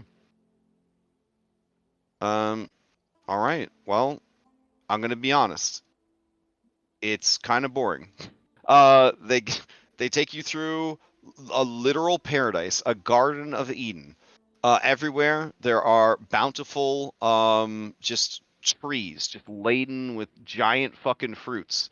All of the insects on the island are beefy and slow, easy to catch, and delicious.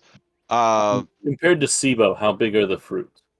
Well, No, the important question is compared to SIBO, how big are the insects? I think those are the ones he Also wants to that. eat. the insects and the bananas are the same size as SIBO. Awesome. SIBO just starts salivating. The insects and the bananas, huh? Mm-hmm. Dang. There are some very strange fruits growing close to the ground. They look like this. You are informed that they are pineapples. Yeah, they look dangerous. Okay. Other than the bugs and some birds and the elephants, there doesn't seem to be too much diversity of fauna on the island. But the flora, there is a tremendous and bountiful variety of. He leads you along golden pathways to sort of a village built on the interior lake. You can see that peaceful Cyclops are fishing the waters, and they're just pulling up nets, just bountiful with gold and silver fish. All around, they sing hymnals to Helios. They are often overcome with friendship and joy, and they just hug each other a lot, and they hug their elephants, and the elephants hug them. Many times they try to hug you guys. This is a very hugging community. As Oren's mid-hug, does seem a little sheltered from everything here.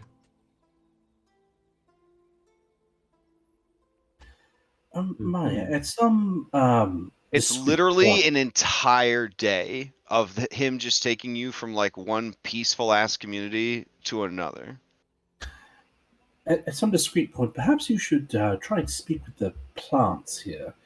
Because there doesn't seem to be a lot of animals about. I don't, as compared to like mainland Thylea. Um, Perhaps there's something strange afoot, or perhaps the plants will have a different perspective on what's going on here. When you say that, Steros laughs and says, "You think there's something strange afoot?" I agree. All right, that seems like a good idea, Julian. I'll go once there's a moment of like your rest. We're going to use the restroom or something like that. Mhm. I'll go and find a plant. Okay. Me too. Okay. A tree. I mean, yeah. Okay. All right, go for it. Right, once per day. Plants. Mm. All right. Who are you interviewing? I'm gonna interview a. I guess I'll interview a palm tree. Okay. All right. And I'll say, hello. How are, how is the island here?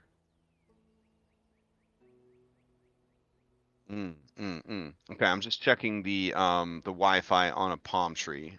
Their root network extends over 100 feet from the base of the tree, so they would have a pretty good internet on this island. All right. So what was the question again?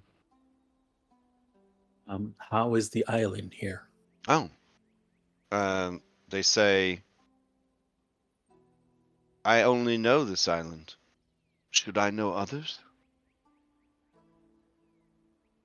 Is the well, I guess no. You probably wouldn't if you haven't been to any other. Oh, that's a Is it? relief. Is it? Is life here painful? No. Life is peaceful and idyllic. When I grow heavy with seeds, I drop them, and the giants take them. Hmm. When my fronds fall, they are collected. When insects try to attack myself and my others, they are dissuaded.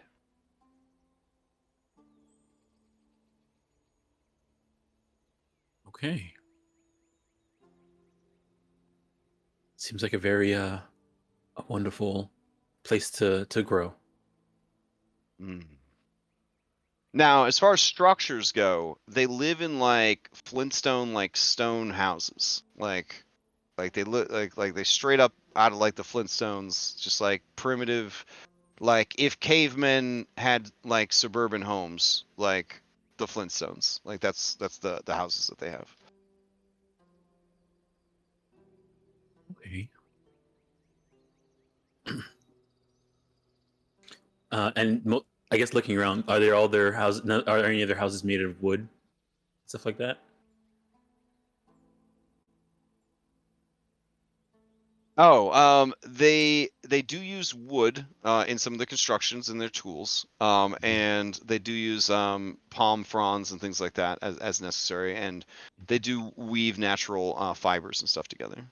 Okay. Well, I'll let Julian know that the plants seem to be pretty content here. There seems to be no issues. The plants are happy. The citizenry is happy. That seems a little I mean, too if they've been perfect. living here, away from isolated, under a god that is willing to only deal with them here. And Endis looks very smug as she looks around. She says, more proof that monotheism is superior.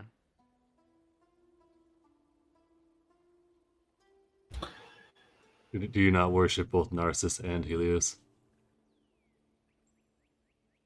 You ask Endis that? Yeah. She says, in Eregia we have but one god. And The yet god Narcissus. you practice for you pull your power from Helios. I do, and I think this is an excellent opportunity to speak with him and thank him.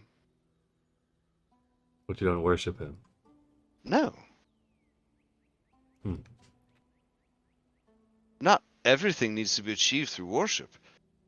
The people of Arisia are strong because they are strong, not because Narcissus is strong.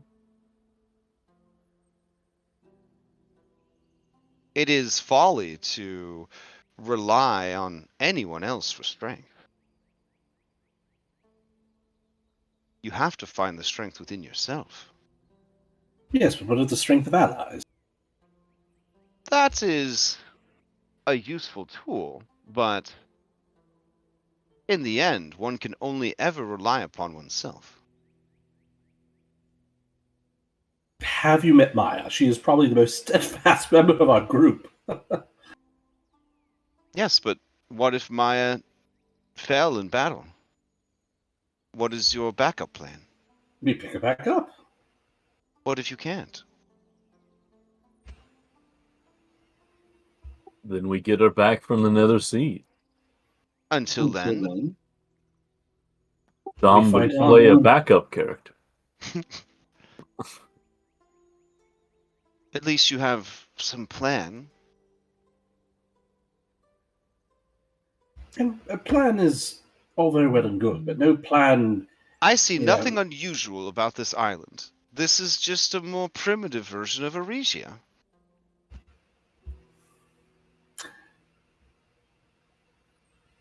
I don't know. This feels too good to be true. All of it. She smiles warmly and says, I imagine people think that about Arisia as well. Marisia was nice, but I don't know if too good to be true. I mean, there was that other place, that area in Eresia where we didn't talk about. Or people need to relieve themselves. Telemachus says, the bathroom? No, a emotional relief. And it says, yes, and here, this small island is full of peace. But the large island is where they send those who want and crave violence. That is their great gallery. Yes, but the Great Gallery, there's a permission of expression. If Mhm. there's another island, that might suggest a threat, a reprisal. That if you are, ask questions or somehow go against the grain, you are banished to that island. Ah, I see your concerns. Steros says, I do not want to be a racist, but most Cyclops that I have met and read about are filled with a lust for violence and battle. These tribes we have met go against the grain in It could nearly just be- every way. Could just be cultural then. Well, You know. perhaps culturally they have adopted this life of peace and hunting and gathering, but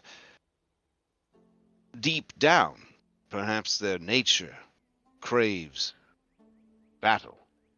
Or That- perhaps that's just what you've been taught to believe of Cyclops. Perhaps what the Cyclopses that you know were the product of their culture. Perhaps. And perhaps there are Jankan out there that do not gravitate towards artifice. There could be many things that go against their nature. The Indigo Islands is an excellent example. Elves that forsook the gods in favor of magic, dwarves that do not mine the earth. Instead, they seek mercantilism. Whatever a Gerblin is, and the turtles of the Indigo Islands are much different than the turtles of the Fire Island.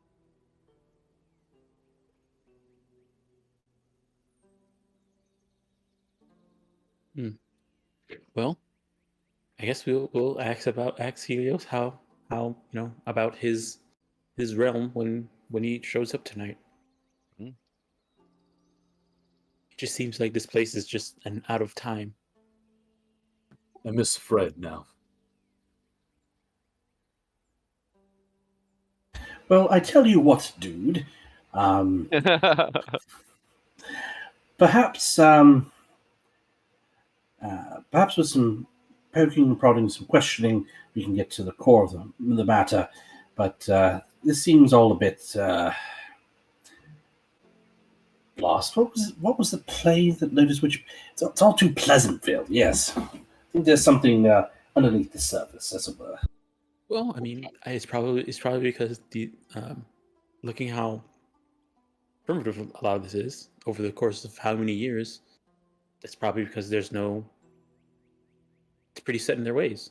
When you say that, Maya, Zamrox looks at you and he says, and you know that to mean the burden of civilization, the yoke of knowledge, the weight and responsibility of growth. Yes, but there's got to be, differences amongst individuals. Like someone could be greedy, someone could be, could be especially avarice. Conflict between individuals. I can't believe that this place is so peaceful and idyllic that there aren't going to be, challenges. Which again begs the question: is everyone just being banished to the Big Island?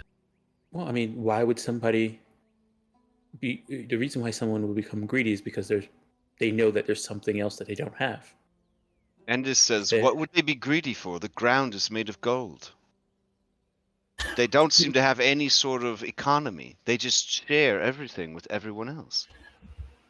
I'm not saying that it makes sense. In some instances, greed itself doesn't make sense. Take for example the landed gentry in Mitros. They have ample resources. They have food, wine, roofs over their heads. They don't have to work, but they always lust for more power, more control, more money. Well, that's because they know that there is more. Right, but there still could be more here within the system. So one person could have more coconuts than another, and if somehow they feel it brings them greater satisfaction or status. I don't know. I'm just saying there's no status. There is the possibility. There's no status. Before we spend the night here, I'm just asking. Julian, I want you to refrain from introducing these concepts to these people if you can. I don't wish to come to this island. Right. I know. I understand. You don't want the little Titan's folly. I understand. I'm not saying we shouldn't keep our eyes open. I'm not saying that perhaps there's something fishy going on. You just don't want me to ask questions that lead to bad ideas. I take your point. Yes, exactly. Let these people keep their primitive life if it's what fulfills them. Well, in that case, perhaps, Andronikos, you should take the lead. We can try that. Because as history has showed us, sometimes I speak too much, say the wrong thing. It might just be safer. If anything, I know we kind of came here. I guess that's the question I would like to ask everybody. Why did we come here? We were trying to look for a way to increase our funds to upgrade the ships, correct? Well, yes. Petios says, why don't we just, if they don't care about money, why don't we just fill up our pockets with gold and sand, say goodbye and leave? Yes, but Helios might care. Chandra says, if it was that easy, don't you think everyone would have done it? I don't wish to be tainted with some curse for stealing the gold or something. Looking at the sand on the ground here, and then looking at the sand that's like in the water, Mm-hmm. does it still look gold? Like off the shore? Yeah. Yeah. How far out did we notice about when you went through the curtain of rain? Yeah. Is when everything started to get amazing. The other question is, if we took this sand and we left the area of influence, would it just revert to regular sand, or would it stay gold? Mm. And And not to, let's It just assume looks let's sad. let's take that further for a second. Let's assume that everything here is some sort of all-encompassing illusion. Is it up to is it something that we would be able to do that would be right for us to do to break that illusion, or would we just need to? Would it be more just to leave these people in it? Just in case this is where this is going, I want us to have it. Ooh, when you say that, Petios gets really uncomfortable because he was a prisoner of the false Hydra for a very long time. So he does not like the idea that if this isn't real, no matter how good it is, yeah, and he would say, if this is not real, no matter how good it is, I cannot support leaving people trapped in an illusion.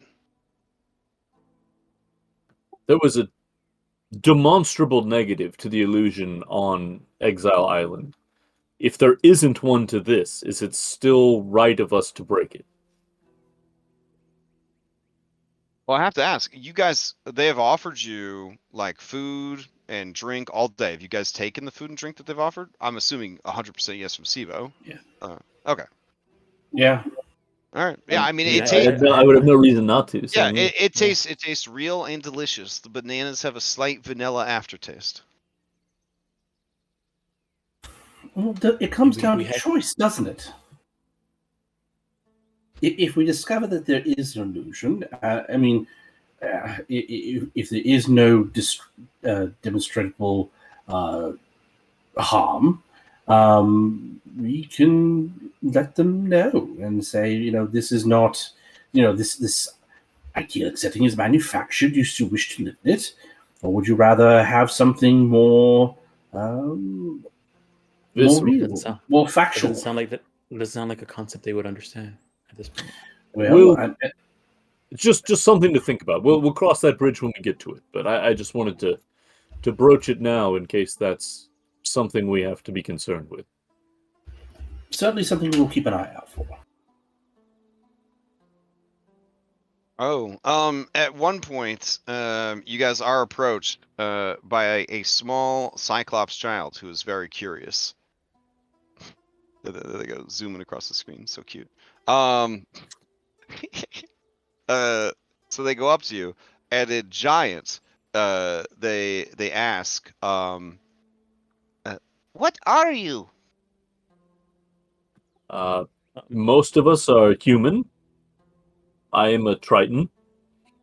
Where the short one, he's a halfling. This Big your one with baby? horns, Minotaur. No, This actually, your full baby? grown. Full grown. Adult. Adult baby. Yes, but Yes, many people adult babies. call me a bearded One, baby. two babies. 2 adult babies. Teenager. Middle-aged man. Elephant. Minotaur. What's your name?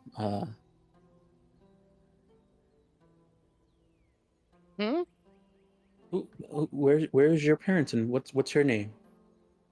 My name is Sios.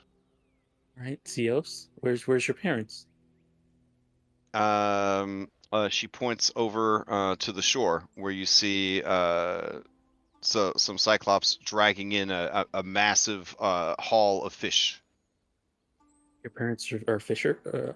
Fish. No, fish. She points to Dronkos. Your parents collect fish. Catch fish. Mm-hmm. Mm-hmm. Do they My give fish parents to the? catch fish. Do they give fish to everybody else on the island? Mm-hmm. Okay. Everyone is family. No. Everyone help everyone.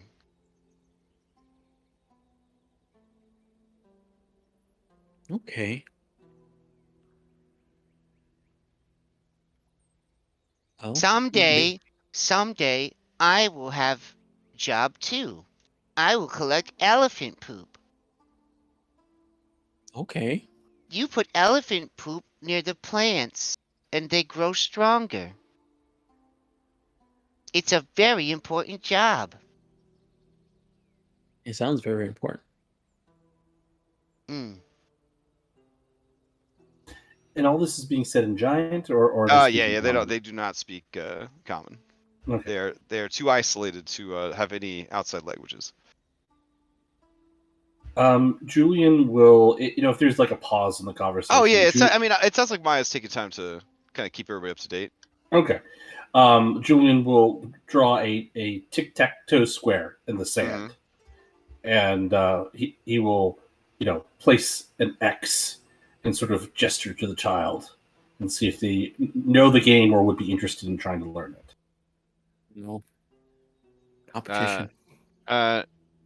Like she looks at it and she says, Drawing. What is this drawing?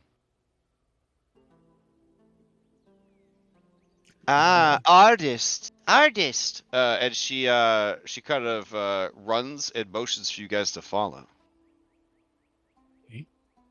Okay. She said artist when you drew your drawing. Hmm. She leads you to a sort of an embankment that's further in towards the jungle. No one seems to be monitoring this child because why would they need to? There's no crime. Nothing bad ever happens. And she shows you that there are 3 artisans, and they are working on a massive bas-relief sculpture in this kind of natural rock wall. And it depicts what you believe is sort of the history of their people, but it is still under construction even right now. They are slowly and meticulously carving just minute details into this massive, and it goes on for like 100 feet wide.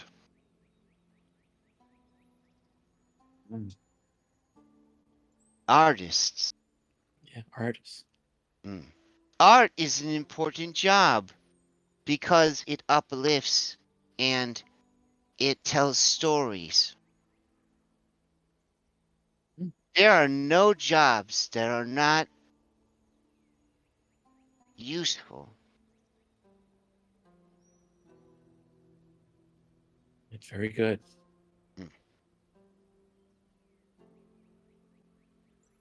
There is a kind of a call for Sios from the beach, and she says, I have to go. and then she runs towards the beach. Bye. Now, as you look at this mural, you do see that on the far left-hand side, there's just a bunch of Cyclops, and they are all fighting each other. And the depiction just shows Fengari the moon in her different phases. Then there is the sun, and you see that the fighting stops. The weapons are placed down, and when they're picked back up, they're implements, tools. And then you see they begin to build over the destruction. And it just kind of like continues to sort of tell this story. And now, alternating between the phases of the moon, are a handsome Chadbro in a chariot pulled by 2 fiery goats, just making his way across the sky, dragging a iconized sun behind him.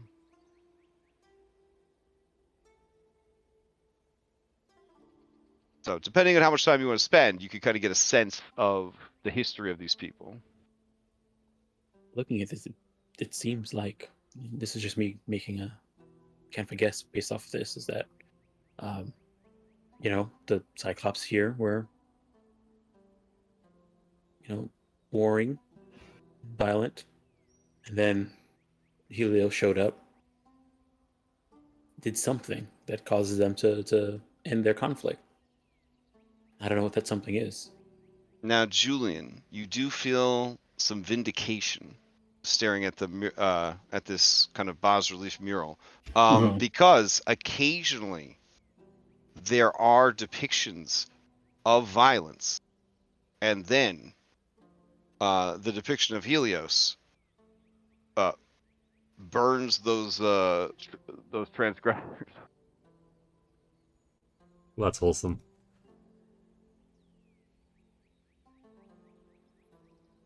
So they know about violence. They just know that Helios puts a stop to it. But you see, as time goes on, there's less and less indications of violence and smiting. And the most recent one that they're working on simply just depicts kind of what you're seeing now, just like a very quiet, idyllic life. Don't think we're going to be able to find any fighters here. Yeah, it seems like Helios is just managing this island to make sure it stays idyllic.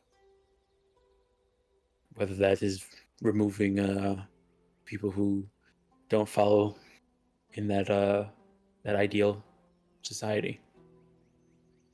And Sibo, local historian, does find scenes throughout this mural where there are occasional groups of very heroic-looking Cyclops who are loaded onto ornamental boats, and they sail over to Big Island, and they seem to be fighting all manner of monster hunter monsters and dinosaurs and such. If we want recruits, we got to go to the big island. Only in a few of them do those Cyclops, if any, return.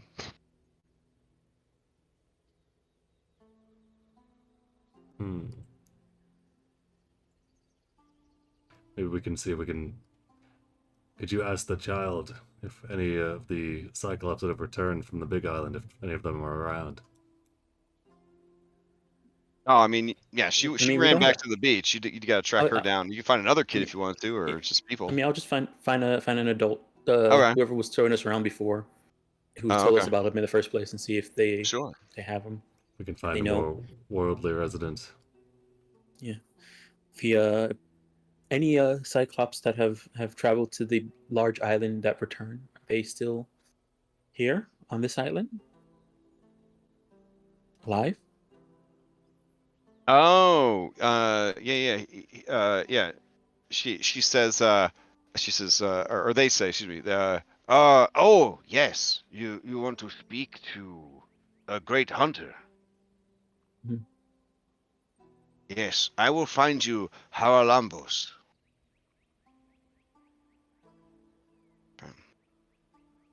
So you guys travel for like an hour to a different lakeside fishing village, and they bring out Haralambos, Christodulius, and he says, in Giant, you wish to speak to me. Yes, we heard that you have traveled to the large island and returned. I have. At some point. I returned alone, with the trophies of our kills, and the eyes of my fallen brothers and sisters. You see. Why did you head to the island in the first place? The desire for something more, something exciting, different.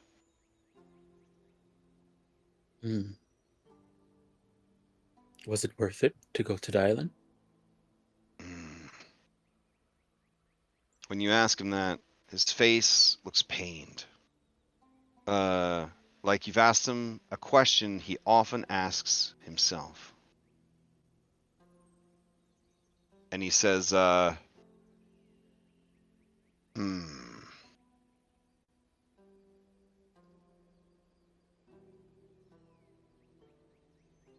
Yes. For me, yes.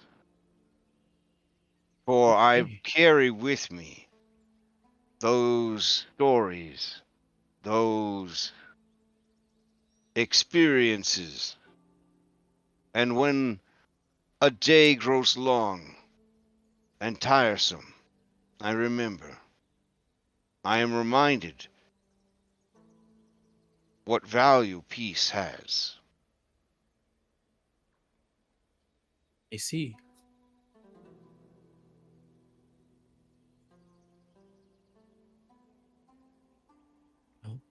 Thank you for sharing.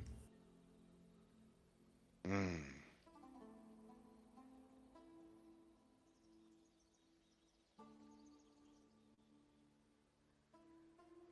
Um, she'll turn to the group and kind of say what she just talked about with this. Any Cyclops that have left this island and not just gone to the big island, gone to the wider world.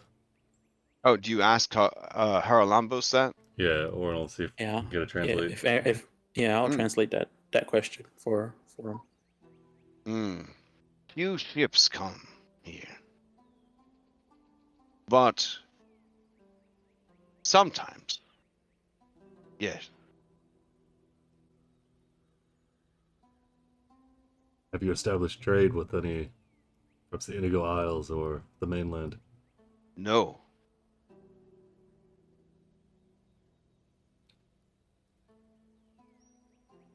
I suppose there's The not world, the much- world beyond our island is full of hatred.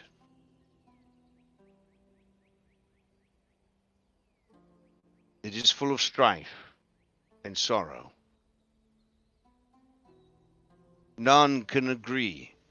None can find a middle ground. None can find peace. Too many seek to be better than their neighbor. Too many seek to be the greatest. Too many require proof of their strength. And so they fight endlessly.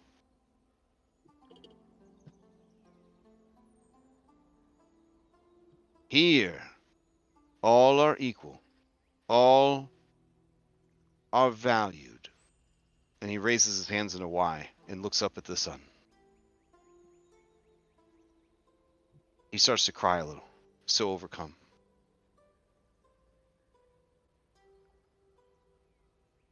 Okay. I'm glad that you found your peace. Mm.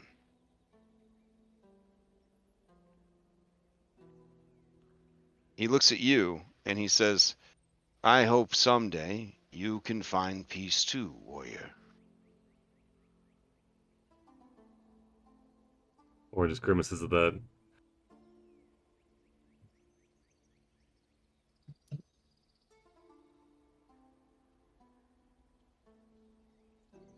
Well, not much to be done but to wait then.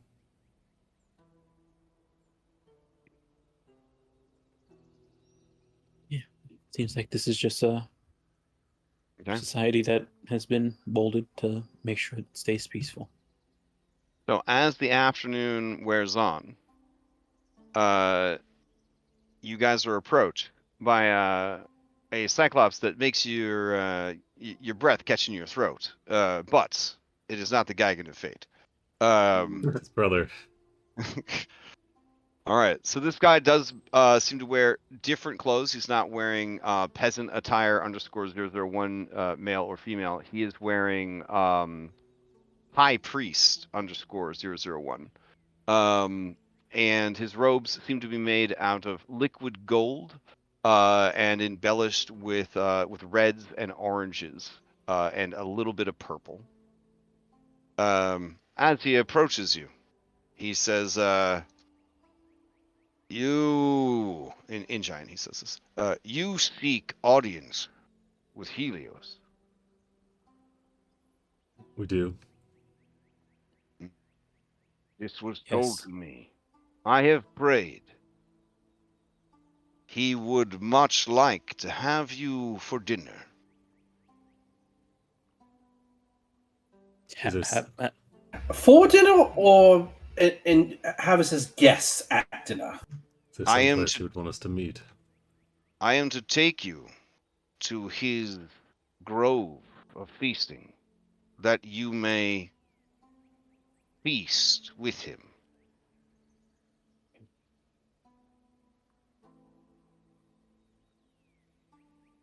Okay. Julian, I'm sure everything will be fine. You don't need to be so panicky. I'm Orin of Mitros. What is your name? I am Talaphemus, the Sun Watcher. Are you one of Helios' chosen then? All on this island are Helios' chosen. None is any greater than any other. You seem to... Do you have more direct communication with him? I have the divine spells that allow me to communicate over a great distance. I am able to send messages of 25 words or less, and Impressive. receive such replies in return. Also 25 words or less? Yes. Rivals Everyone are has a job. magic. I also administer healing and the removal of any diseases should Helios be unable to go there himself. You know, as long as they've got lesser restoration. They can look at the sun all they want, right? No, I guess he can't hear you because you're speaking in common, but yeah. So he That'd be a says, more OC. he says, it is a walk to get to the grove. If we leave now, we should arrive at sunset. Alright. Okay. Thank you. The Sun Watcher. Does he have any weapons? Let's see. The Sun Watcher has no weapons. Seems he's not just all talk then. Sibo does a quick detect magic. He has a magic cloak and a magic ring. Glance down at PDOs. Well, Not yet. No. Not yet. We can find a bucket though. All right, so you guys travel for a ways, and you come upon a resplendent garden. Well, the whole island's a resplendent garden, but this is built along the lake shore, and it is. I didn't mention this earlier, but the lake is, of course, resplendently sparkly, like a Lisa Frank Trapper Keeper cover. Just a sapphire blue that just glistens like gemstones. In fact, you think maybe in the lake are just diamonds. You're not sure, but it's pretty incredible. You follow this golden path, and after a time, you start to see the ruins of an ancient temple. And through the gold silt and rich soil, you see pave stones as if from an ancient civilization. On the paving stones is depicted sun iconography. But alongside that sun iconography, there is also a resplendent bird made of fire.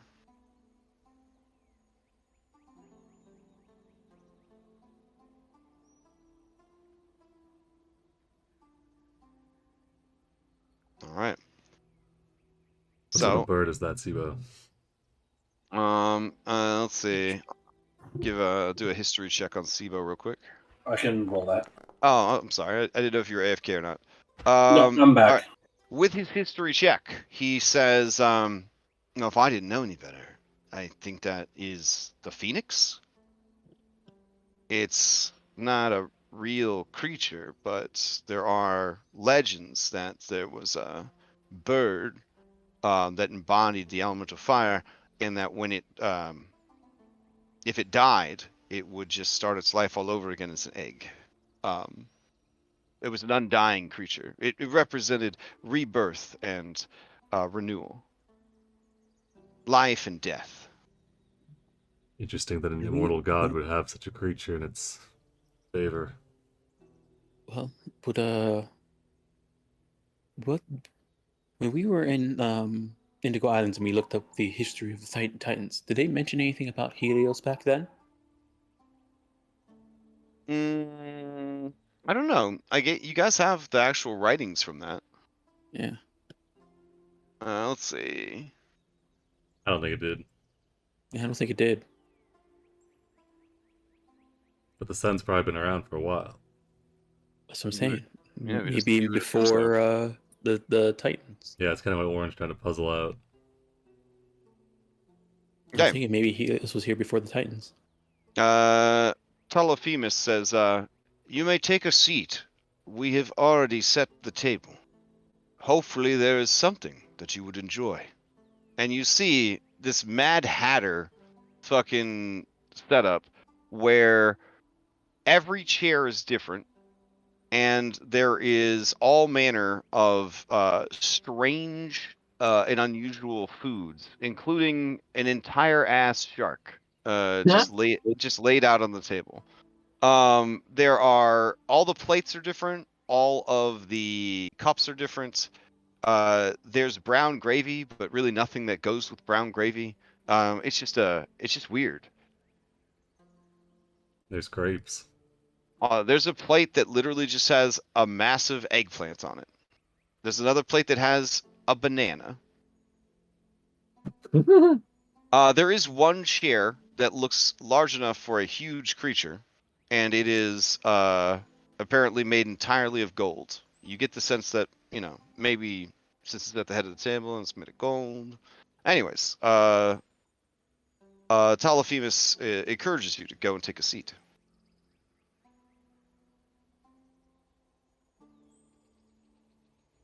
Thank you, Telephemus, leading us here. Ah, the day is ending, and the sun is setting. And as you look to the sky, you didn't know the sun was setting because it's always sunny here. But you see, careening towards the lake, are two fiery goats. They're pulling this dope ass chariot, and then riding in the dope ass chariot is this guy. He has short cropped hair that seems to be sort of platinum gold. He has all manner of gold and jewelry adorning his body, and his eyes glow like two small golden suns. He and the chariot are resplendent. He does a sick backflip in the air out of the chariot and lands in the chair. And then the chariot parks itself over here in the corner. As he arrives, you hear the sound of an alien beast. It sort of sounds like a dog, but if a dog was mixed with many other animals, sort of a strangled, sort of barking, snorting ribbit sound. And you see a hideous creature burst from the underbrush. It rushes towards Helios and leaps into his lap and begins to snuggle him and receive pats. What fresh horror. You may roll a knowledge nature check if you are trained in it to try and identify what this creature may or may not be. Oof, Maya, with your nat 1, you think that it might be a mutated hyena. Okay. Seems right. All right. Can Sibo make a history check to see if this is something that he recollects from Noriande or any other of his readings? You may attempt a history check. Okay, so based on your history check, you're confident that this is some sort of chimera, a magically created beast. Back in Noriande, they had something called owl bears. You imagine that this is some sort of hideous combination of multiple animals that were forced together into this disgusting but somehow adorable form. Sibo will lean to Andronicus and Orin, and he will say, "This is like the owlbear of Noriande, but much smaller, and it seems to be uglier and more of a mishmash. But also Owlbear? cute." Yes. That's preposterous. Perhaps some sort of No. basilisk hyena. I It is believe some sort of Sibo small, has. tiny chimera. I think you've brought owlbears up before when they fought the quillbirds on Indigo Island. Yes, I believe so.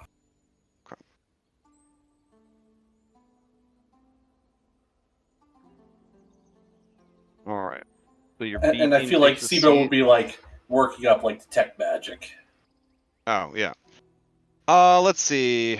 I got accused this the other day. When you detect magic, Sibo, you are nearly blinded by how magical Helios is. Also by how magical his chariot is, but the Chimera has no magical aura about it, except its collar, which you didn't see at first because it was hidden under all the wrinkly neck fat. But it does have a magical collar, and the collar has abjuration magic on it. Oh. You know what to do, BDS. No, no. So this individual that apparently is Helios smiles at all of you and says, "I heard I had guests. I am pleased to see you and meet you. Might I know who I am dining with this evening?" I'm Maya of Themis. Greatly appreciate your invite and your hospitality. I'm Oren of Mitros. Hmm. Andronicus, also of Mitros. Hmm. I am Sibo of Noriande. But, Hmm. I am unfamiliar with Noriande. I am not from this plane of existence. I I'm from see. outside the lands. Some of the best and most interesting people are.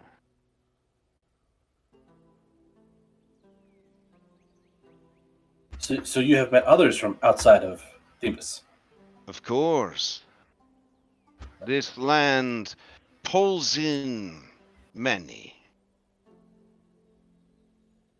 How else would these have been here? And he motions at Oren and Maya and Julian.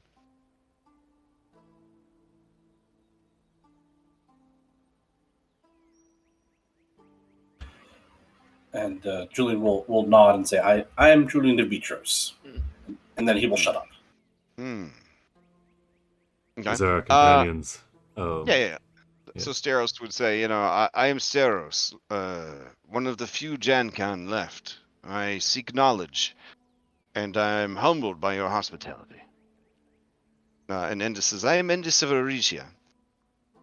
I study the power of the sun, and use it in my martial arts. It is a great honor to look upon the sun in person. Thank you for your gifts and blessings. Telemachus says, I am Telemachus, and I am a stalwart friend and companion to the heroes of prophecy. I must say, you have a very nice island, and huge bananas. Large coconuts too. Zamrock says,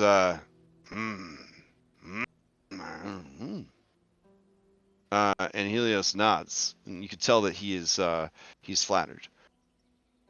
Pythios says, I am Pythios, an errand boy and page of the heroes of prophecy. And Chandra says, I am Chandris of Mitros, a scholar and scribe.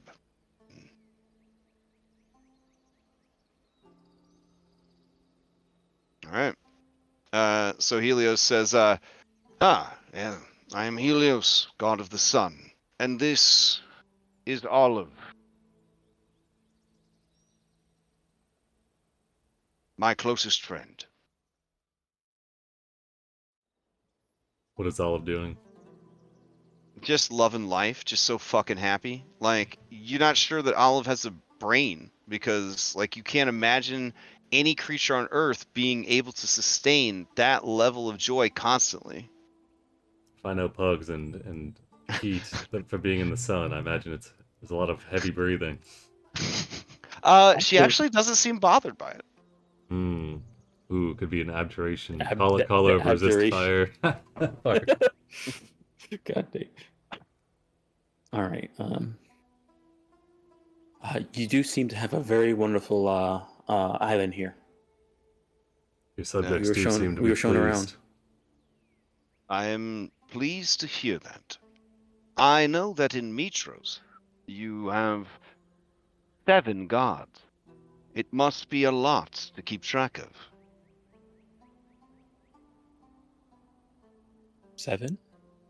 Yes, the twins and the 5. Oh.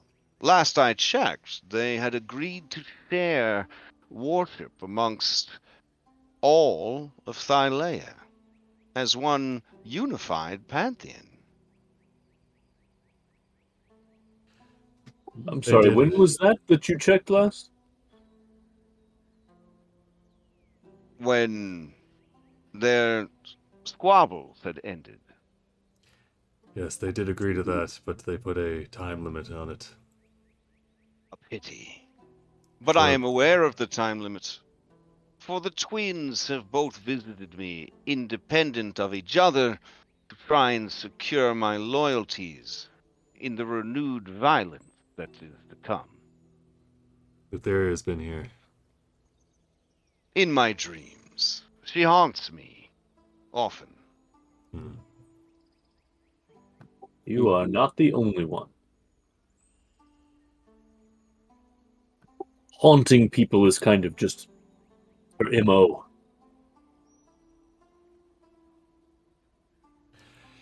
You must have some idea as to as to why we've come to you today. Then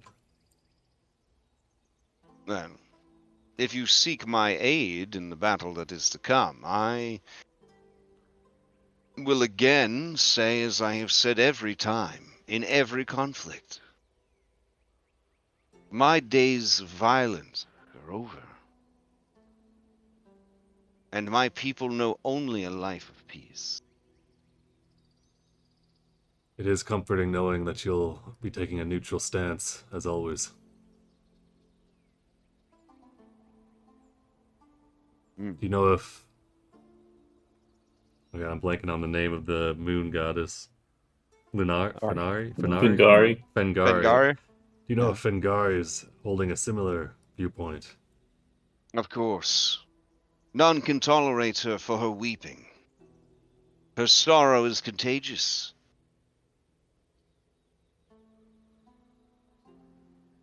They say she still cries for the city that was lost.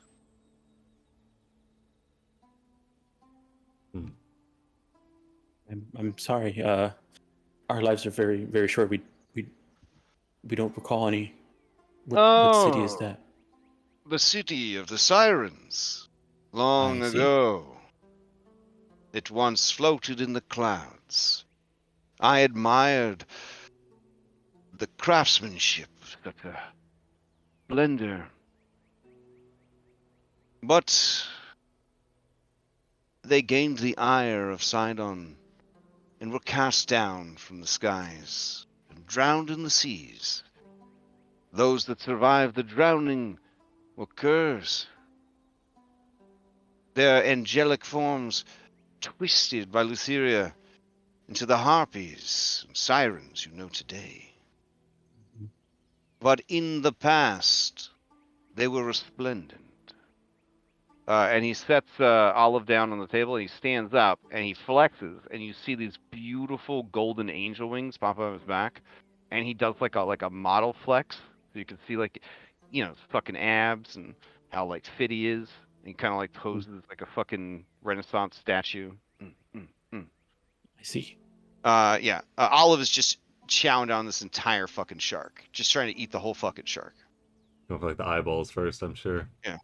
And then he sits back down. Oren peels his banana. My eyes are picking out grapes. Oh, fair enough. Grapes and cheese. And Ah, look at that. Brandon's starting on the Maybe shark there's from reason the why she other sat end. here. Yeah, look at that. Look at that role-playing decision. Oh my goodness. All right. Now Zamrox feels bad. He sat here because he wanted to sit on the pig cushion, but he's very awkward with this, this big old slab of fucking beef here. A bowl of miscellaneous fish. Yeah, he'll swap out. He'll swap out for the fish. Vitios is just sitting in front of a bowl of skulls. So I mean, That's a little dark, You know. videos. yeah. Like Anyways, sugar skulls or like skulls? I just now noticed that. they're human skulls. They're human skulls. He's a very accommodating host, all right?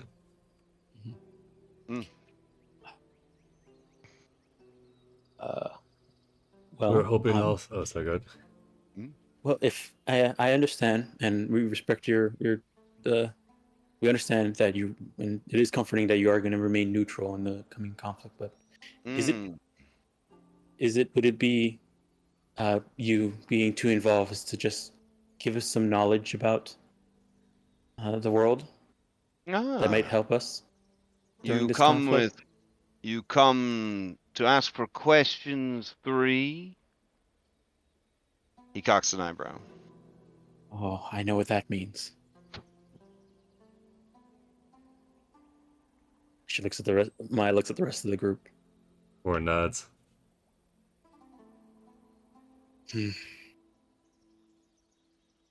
Then, I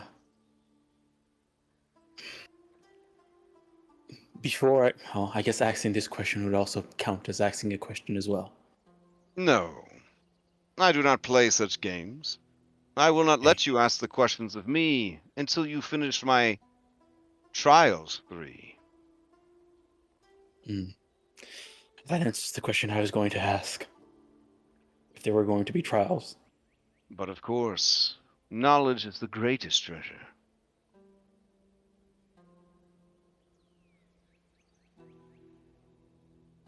Okay, well.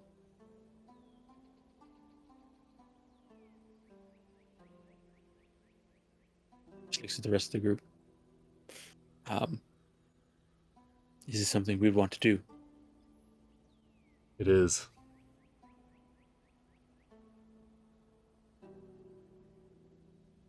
I agree. Any chance we can take to glean more knowledge on the situation at hand should be taken.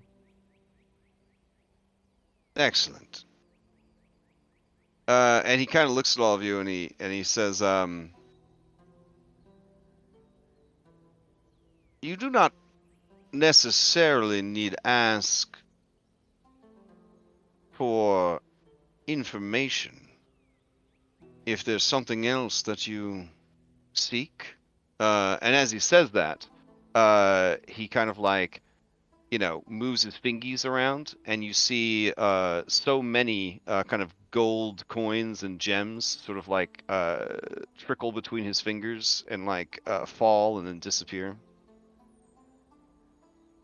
Sometimes riches are just as valuable as knowledge.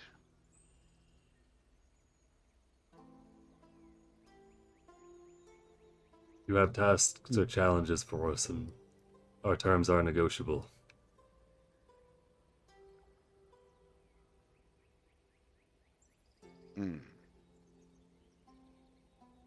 Which is to say, we can always use additional funds.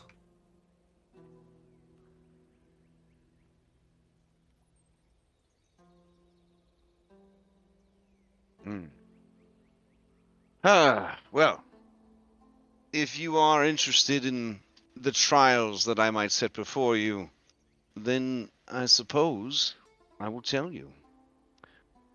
Do you know of the constellation, the Amphora?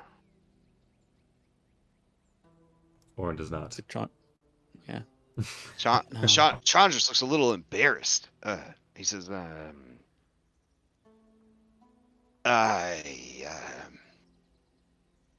And he just tell said- him what the constellation in Bora is. Chandris Would looks Sibo over know? you. Give me a history check. It is going to be a high DC, though. It's going to be a 30. I mean, he could get lucky. Ooh. Tough break, Oh, Sibo. close. Oh.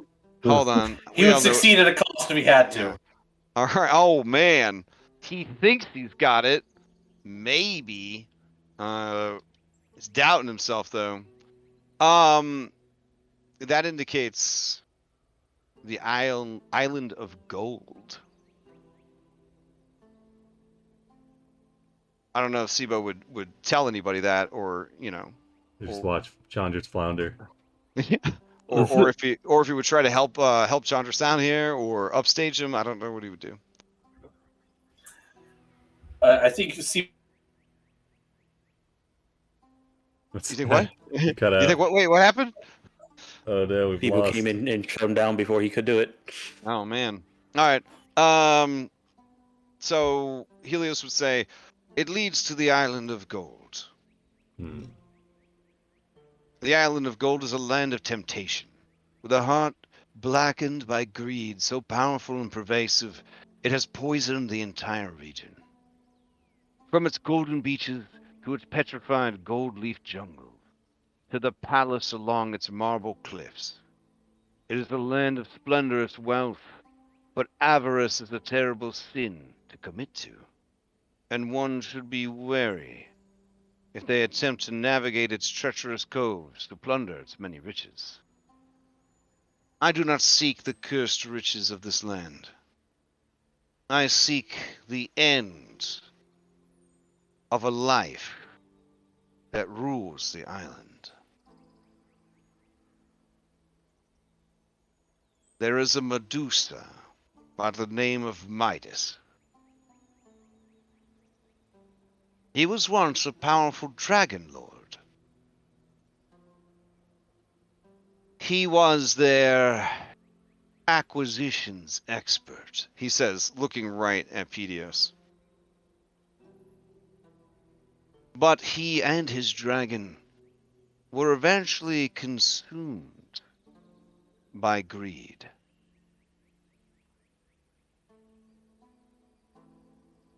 Their greed took them to the depths of the nether seas, to the remaining islands in the skies, and then, to his misfortune, to me. He was able to make off the great treasure of mine. But any of my treasure taken from this island brings about a terrible curse. And But John for just looks at the others like, fucking told you. But his greed was such that the curse was perverted. And the natural tenets and laws of this land, Thylea's own damnation, laid down upon him. For one coin too many, one throat slit too many, he was turned into a Medusa. But rather than his gaze turning those to stone, it turns whatever he gazes upon to gold. Ashamed of his curse, he hid away with his dragon on an island. The island of gold. The first trial I have for you is simple, insomuch as it is not. I want you to seek him out, slay him, and bring his head to me. In fact, as I say it, it sounds like 3 trials. And so, it shall do. Seek him out, slay him, bring his head to me.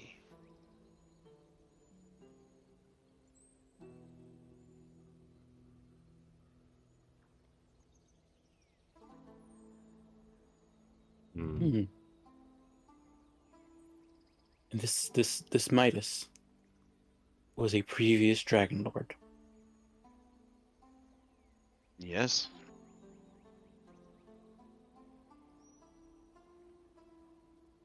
Looking at the rest of the group, we might be able to learn some stuff from him before we slay him. Yeah. You mentioned he's a This is Medusa. just a small matter of his curse, is all. You mentioned he's a Medusa. Has his curse progressed fully? His case is different. He retains his gorgeous human form, save the nest of serpents upon his head, and his deadly gaze. It is said that his dragon has inherited his curse as well through their close bond. Its gaseous breath turns ore it breathes upon to solid gold.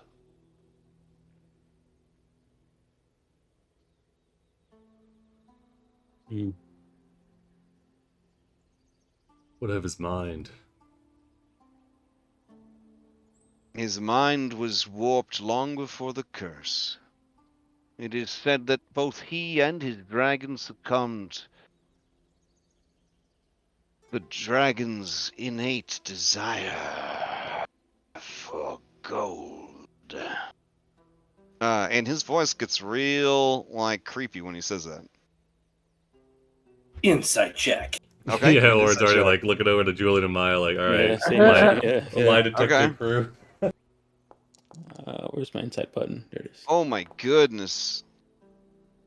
Oh, damn. Okay, so Julian, your mind is racing. You've been doing conspiracy theories all day, and unfortunately, you can't make heads or tails of what it is. You're Charlie Day with the corkboard right now. Maya, you have experience with alcoholics, Crusher and Pythor. You understand that he all too well knows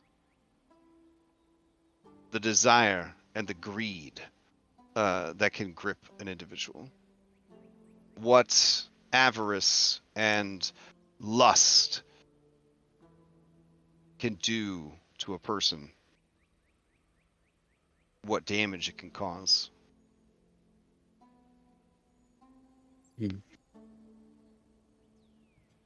I have no problem knowing these facts going in. I have no problem undertaking these tasks and this quest for you. What of the rest of us?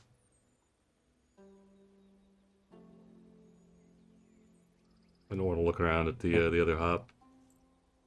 Okay, I don't have any issues.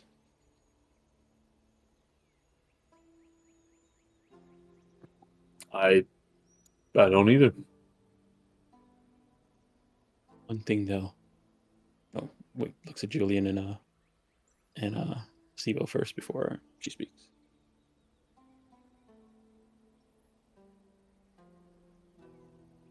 Sibo's just stuffing his mouth. He is unseen servanted the lobster over, and he's just like, "This is a delicious giant bug." I think Sibo's good to go too. One thing we should, if both this Midas and their dragon can petrify you into gold, I wonder if there's anything we can find that can help us prevent us from succumbing to the petrification. If I remember correctly, and she's about to mention Karen, and she stops herself. There was an item, like a needle.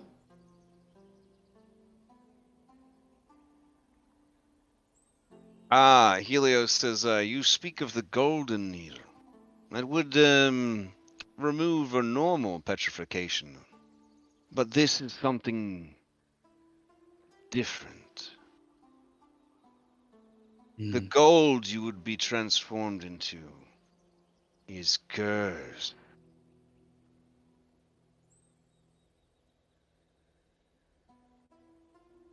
Can this petrification be avoided by not meeting the gaze of Midas or his dragon? Unless he turns his gaze upon you, for you misunderstand. Anything he looks upon, he can render gold. I see. Objects, water, man or beast. We will need some magic to obscure his vision then. He nods. He says, you have a tactical mind. Sibo, do you know? Your mistress has chosen well. Hmm. She told me to expect you. Orin the Dreamwalker.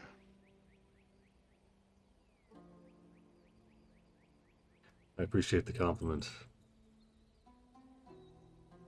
Sibo, Julian, from Maya, do you know such magic?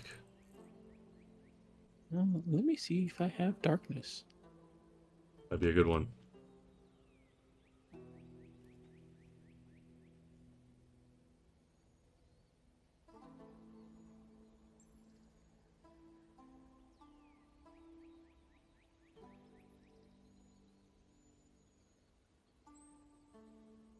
Hmm. At this point, Olive has eaten so much, she looks like she's going to explode. You're not sure how a creature that small could have eaten that much food, but you think that the constant farting is allowing sort of a rapid digestion phenomenon to occur. She is now sleeping in his lap. Checks out. Must have done a lot of research on pugs for this particular character. Well, there's a lot going on with the symbolism of the pug, but you know, I'm not gonna ride it too hard. So.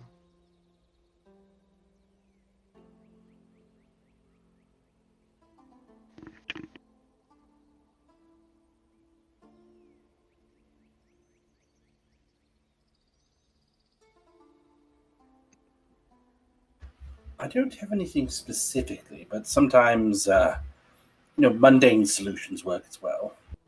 Yeah. I don't have anything in particular as well.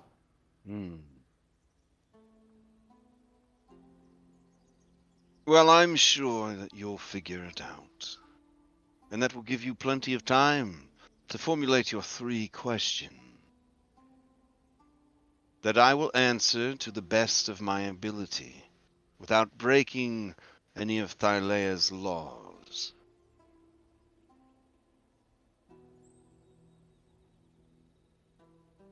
I guess for us to think of these questions, are you at liberty to speak about the agreement that the Titans and the Five made?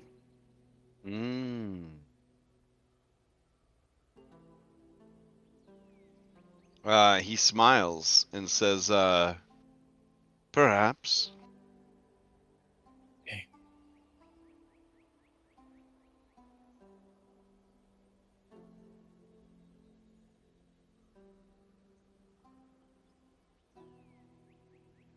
No.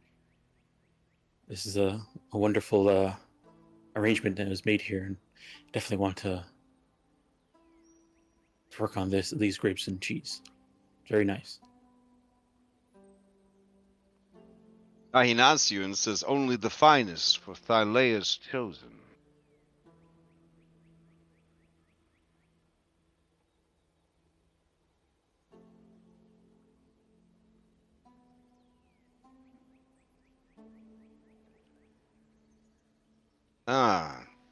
Sibo of Noriande, you haven't eaten much of your human child quiche.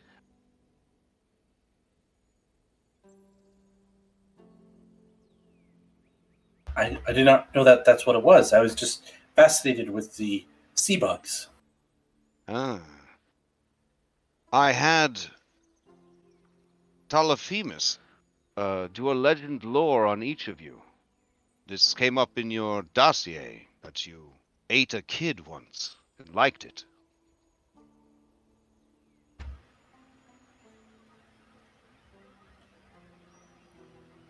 It was the flavor. Sibo's looking around, trying to be diplomatic. The flavor was unique, and I enjoyed it, but it was more about a matter of necessity. Not to mention that it is culturally acceptable in Noriande for such practices, although less so here. Well, here on my island, it is acceptable for a guest to eat what they like. And he looks down at the human child quiche.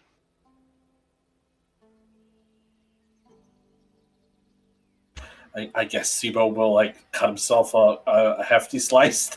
Okay. Yeah. The camera like zooms in and makes like a horrible like squelching sound as he like cuts a wedge out of it. Yeah. Are we in a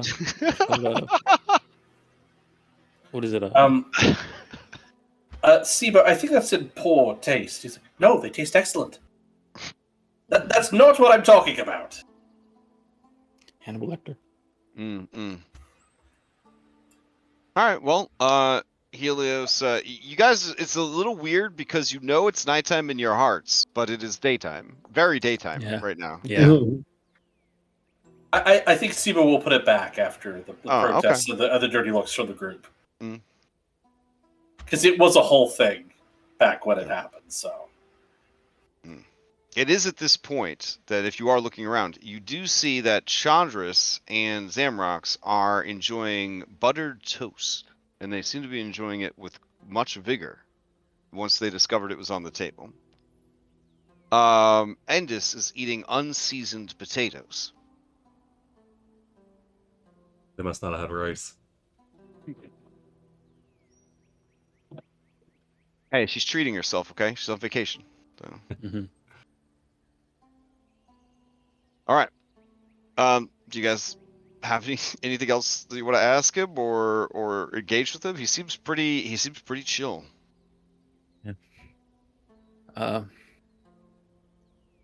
There's a lot of stuff I want to ask him, but I actually also I don't think Maya wants to ask now. Okay. Less the answers you get sully your decision to carry out the trials 3. More is that she wants to wait until after we've done the trials. Okay. That way he can't be evasive of the answers. Julian will turn to Maya and he will whisper, do you think I should ask him about the fact that he's able to basically fend off Sidon's control of the weather and whatnot? I mean, it was like we passed through a curtain when we got here. I guess we can mention it. Helios. It seems that your realm here, your island here, seems to be outside the realms of the other, like Sidon and effect of the sea. When we came here, it was raining horribly, but as soon as we got close towards your island, the rain stopped.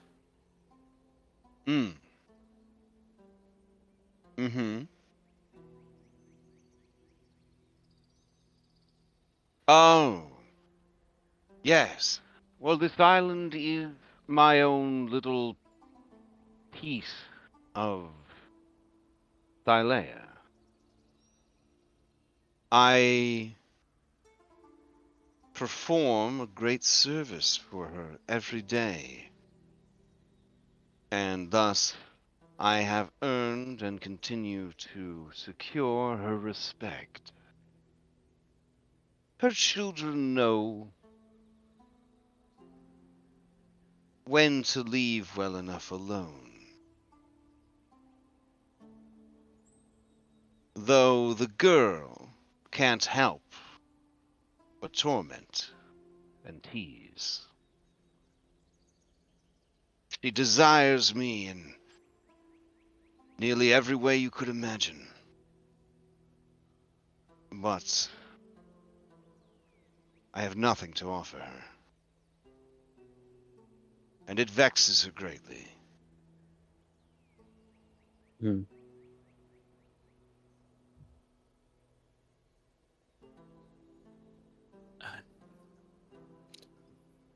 I don't know if this is too forward, but were you here performing this service before her children were even born?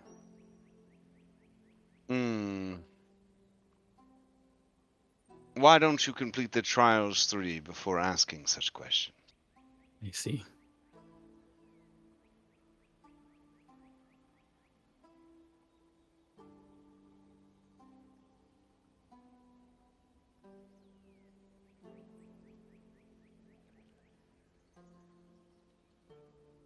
He is so serene that it almost seems like he's gonna fall asleep, like in his chair. It is nighttime, so Yeah, I mean, dude's been driving all day. It's a Yeah. 12-hour workday. yeah. Well,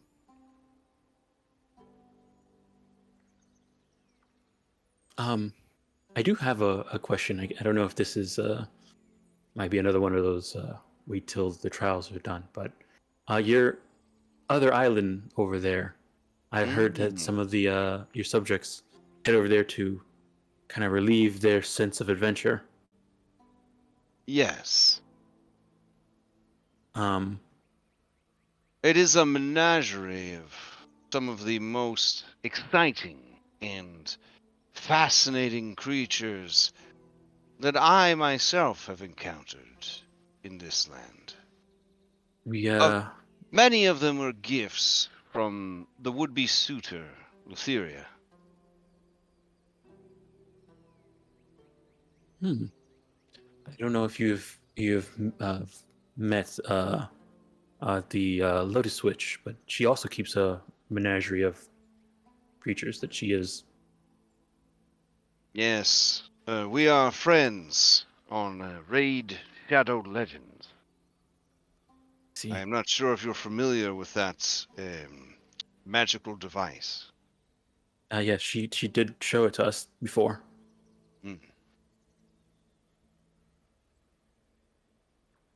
I must confess that some of the monsters she keeps in her menagerie put mine to shame. Mm. You would be wise to never go there. Oh, we never planned to.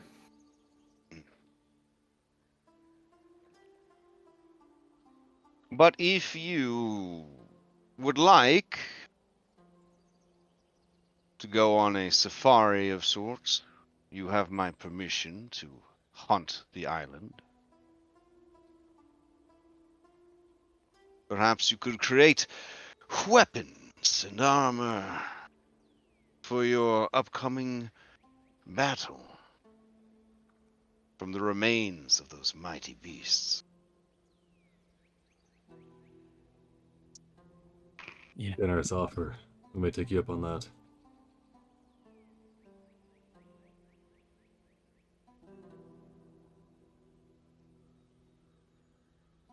You just hear the lapping of the lake waves against the beach, and the gentle snorting snores of Olive, and you see that his lids grow heavy. It looks like he's about to go sleep, right in his chair, Working man. and he's done.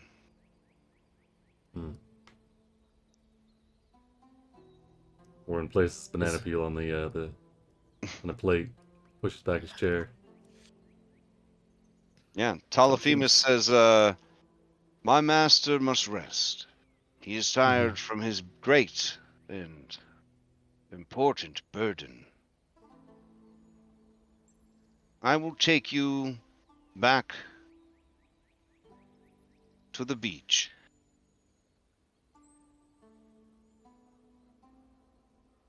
Unless you would like to stay the night, then I can find you a place to camp."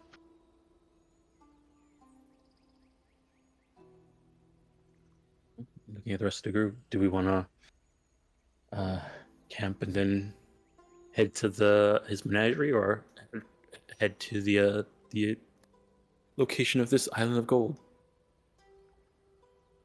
I think we should seek out Midas.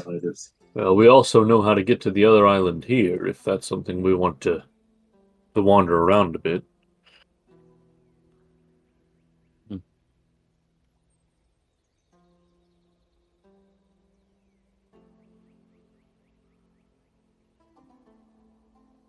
I will bring you guys back to, excuse me, the dashboard while you decide your next move.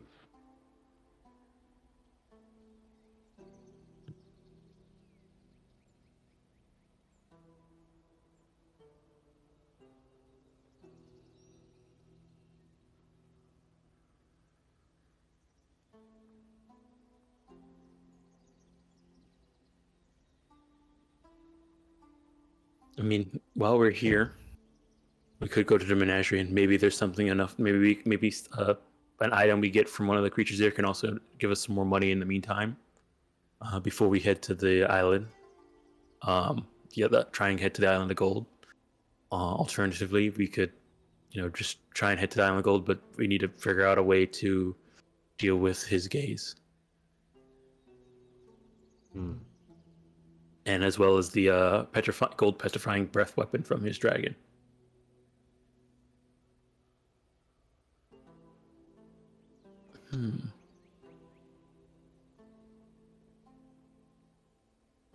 Maybe, hold on. Let me look at what is Yorgos' ability again? Breath weapons. Gas-based attacks. Okay, great. Yeah.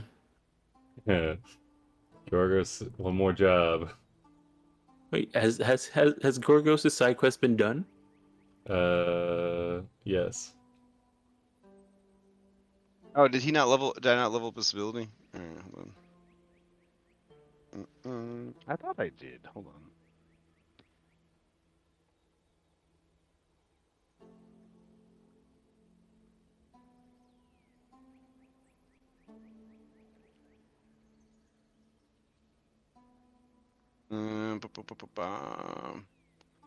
Yorgos. Where you at, boy?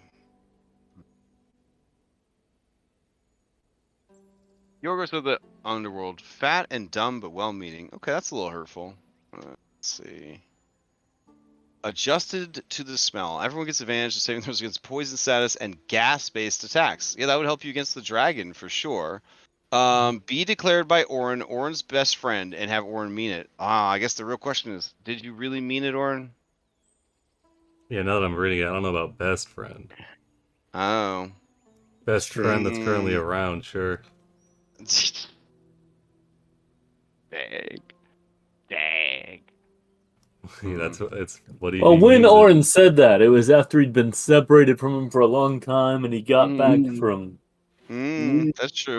the underseas or nether seas. Underseas was a completely different campaign. Yeah, I mean, Oh, yeah. he's his best friend that is on the surface world. Okay. Alright, so I'm gonna give him a new ability called Bodysuit.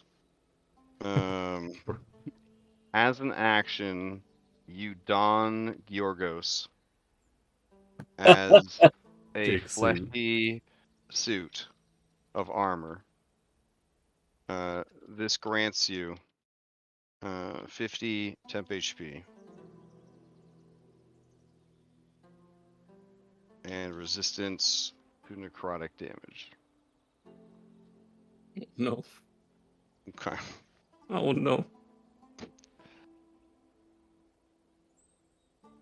And it's once per long rest. And we'll say last 10 minutes. Alright, there you go. Did you have this one cooking, or was this just off the dome?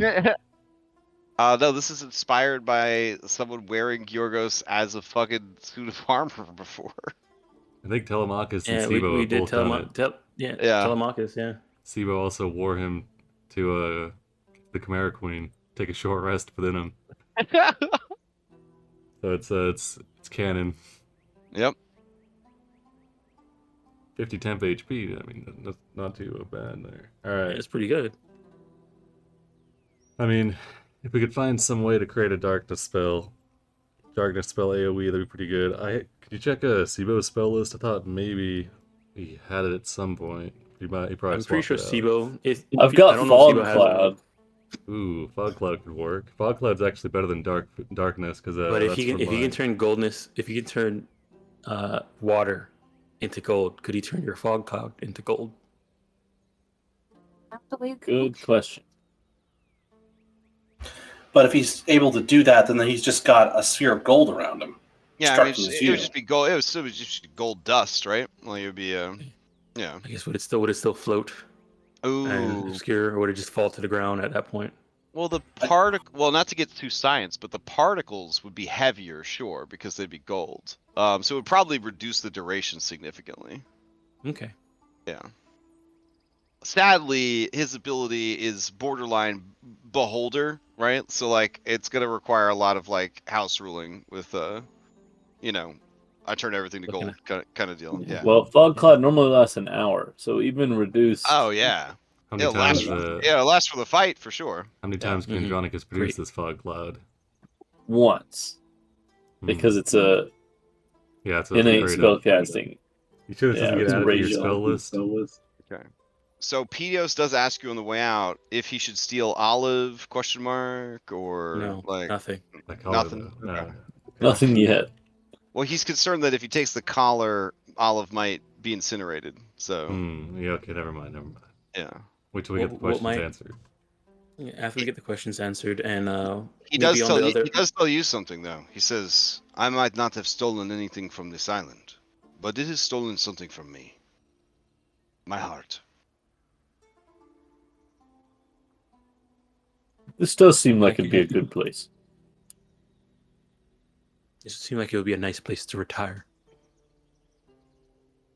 Now, Maya, you did with your passive insight, get a read on this dude. Him have dark past, like Yeah, that's what I got. Yeah. I got like, what he had mentioned something about this is daughter. his life. Well, he's his days of fighting are over. Mhm. So I'm assuming something was going on beforehand. Also, Lutheria got mad hots for him, so he can't possibly be a good guy. Yeah. Question mark. Or he wasn't a good guy, and maybe he's trying to change over or not. I don't know. We'll see. The capacity for evil is great enough that she wants him. Wait, Julian, can you check the SIBO spell list? I've got it pulled up. What are you? Warlock. I Any know vision warlocks of- can cast darkness, but I don't know if he has it. Any vision of He doesn't have it. If He's not got dark. deadfall. Ooh, okay. But I don't think that I think it really does. We can- obscures. Hey, throw it up We on. can get, Throw it up in chat. We can try and see if we can get scrolls. That's from Balda, so it might be good actually. Yeah, heavily obscured, so that would work. No, I missed that. It'd be the Jake suit. It'd be some damage, but I mean, it's better than getting turned to fucking gold. So that's another, and he can cast that 3 times. Now, if Midas is packing Gust of Wind, or a little SOL there, but or if he's got True Sight, but and if that's the case, then we're pretty screwed either way. I mean, and again, we could kind of like we had talked about with the Fates, or at least the Fates Guardians, about throwing sticky tar at their face or what have you. Yeah. We could use mundane tools to obstruct his vision. Yeah, I was thinking about getting some sacks. If he turns anything he looks at into gold, if we can get something over his head, and then when he looks at it, it turns to gold, it might lock it Heat in place metal, over his head. baby! That's brutal. I mean, PTO we're says, being hired to take the dude out. yeah, PTO says, the ultimate sleight of hand. Bag overhead. Helios, the greatest thief alive. Can you steal his sight? I will make it so if you bring me on this incredible journey. We have at least 3 ways then. Or will hold up a burlap sack on the deck, say 4 ways.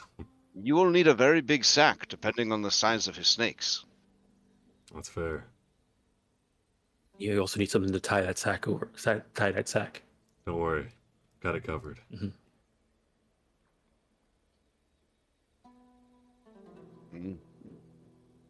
God damn it.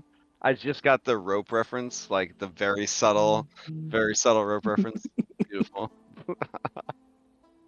All right, I'm excited.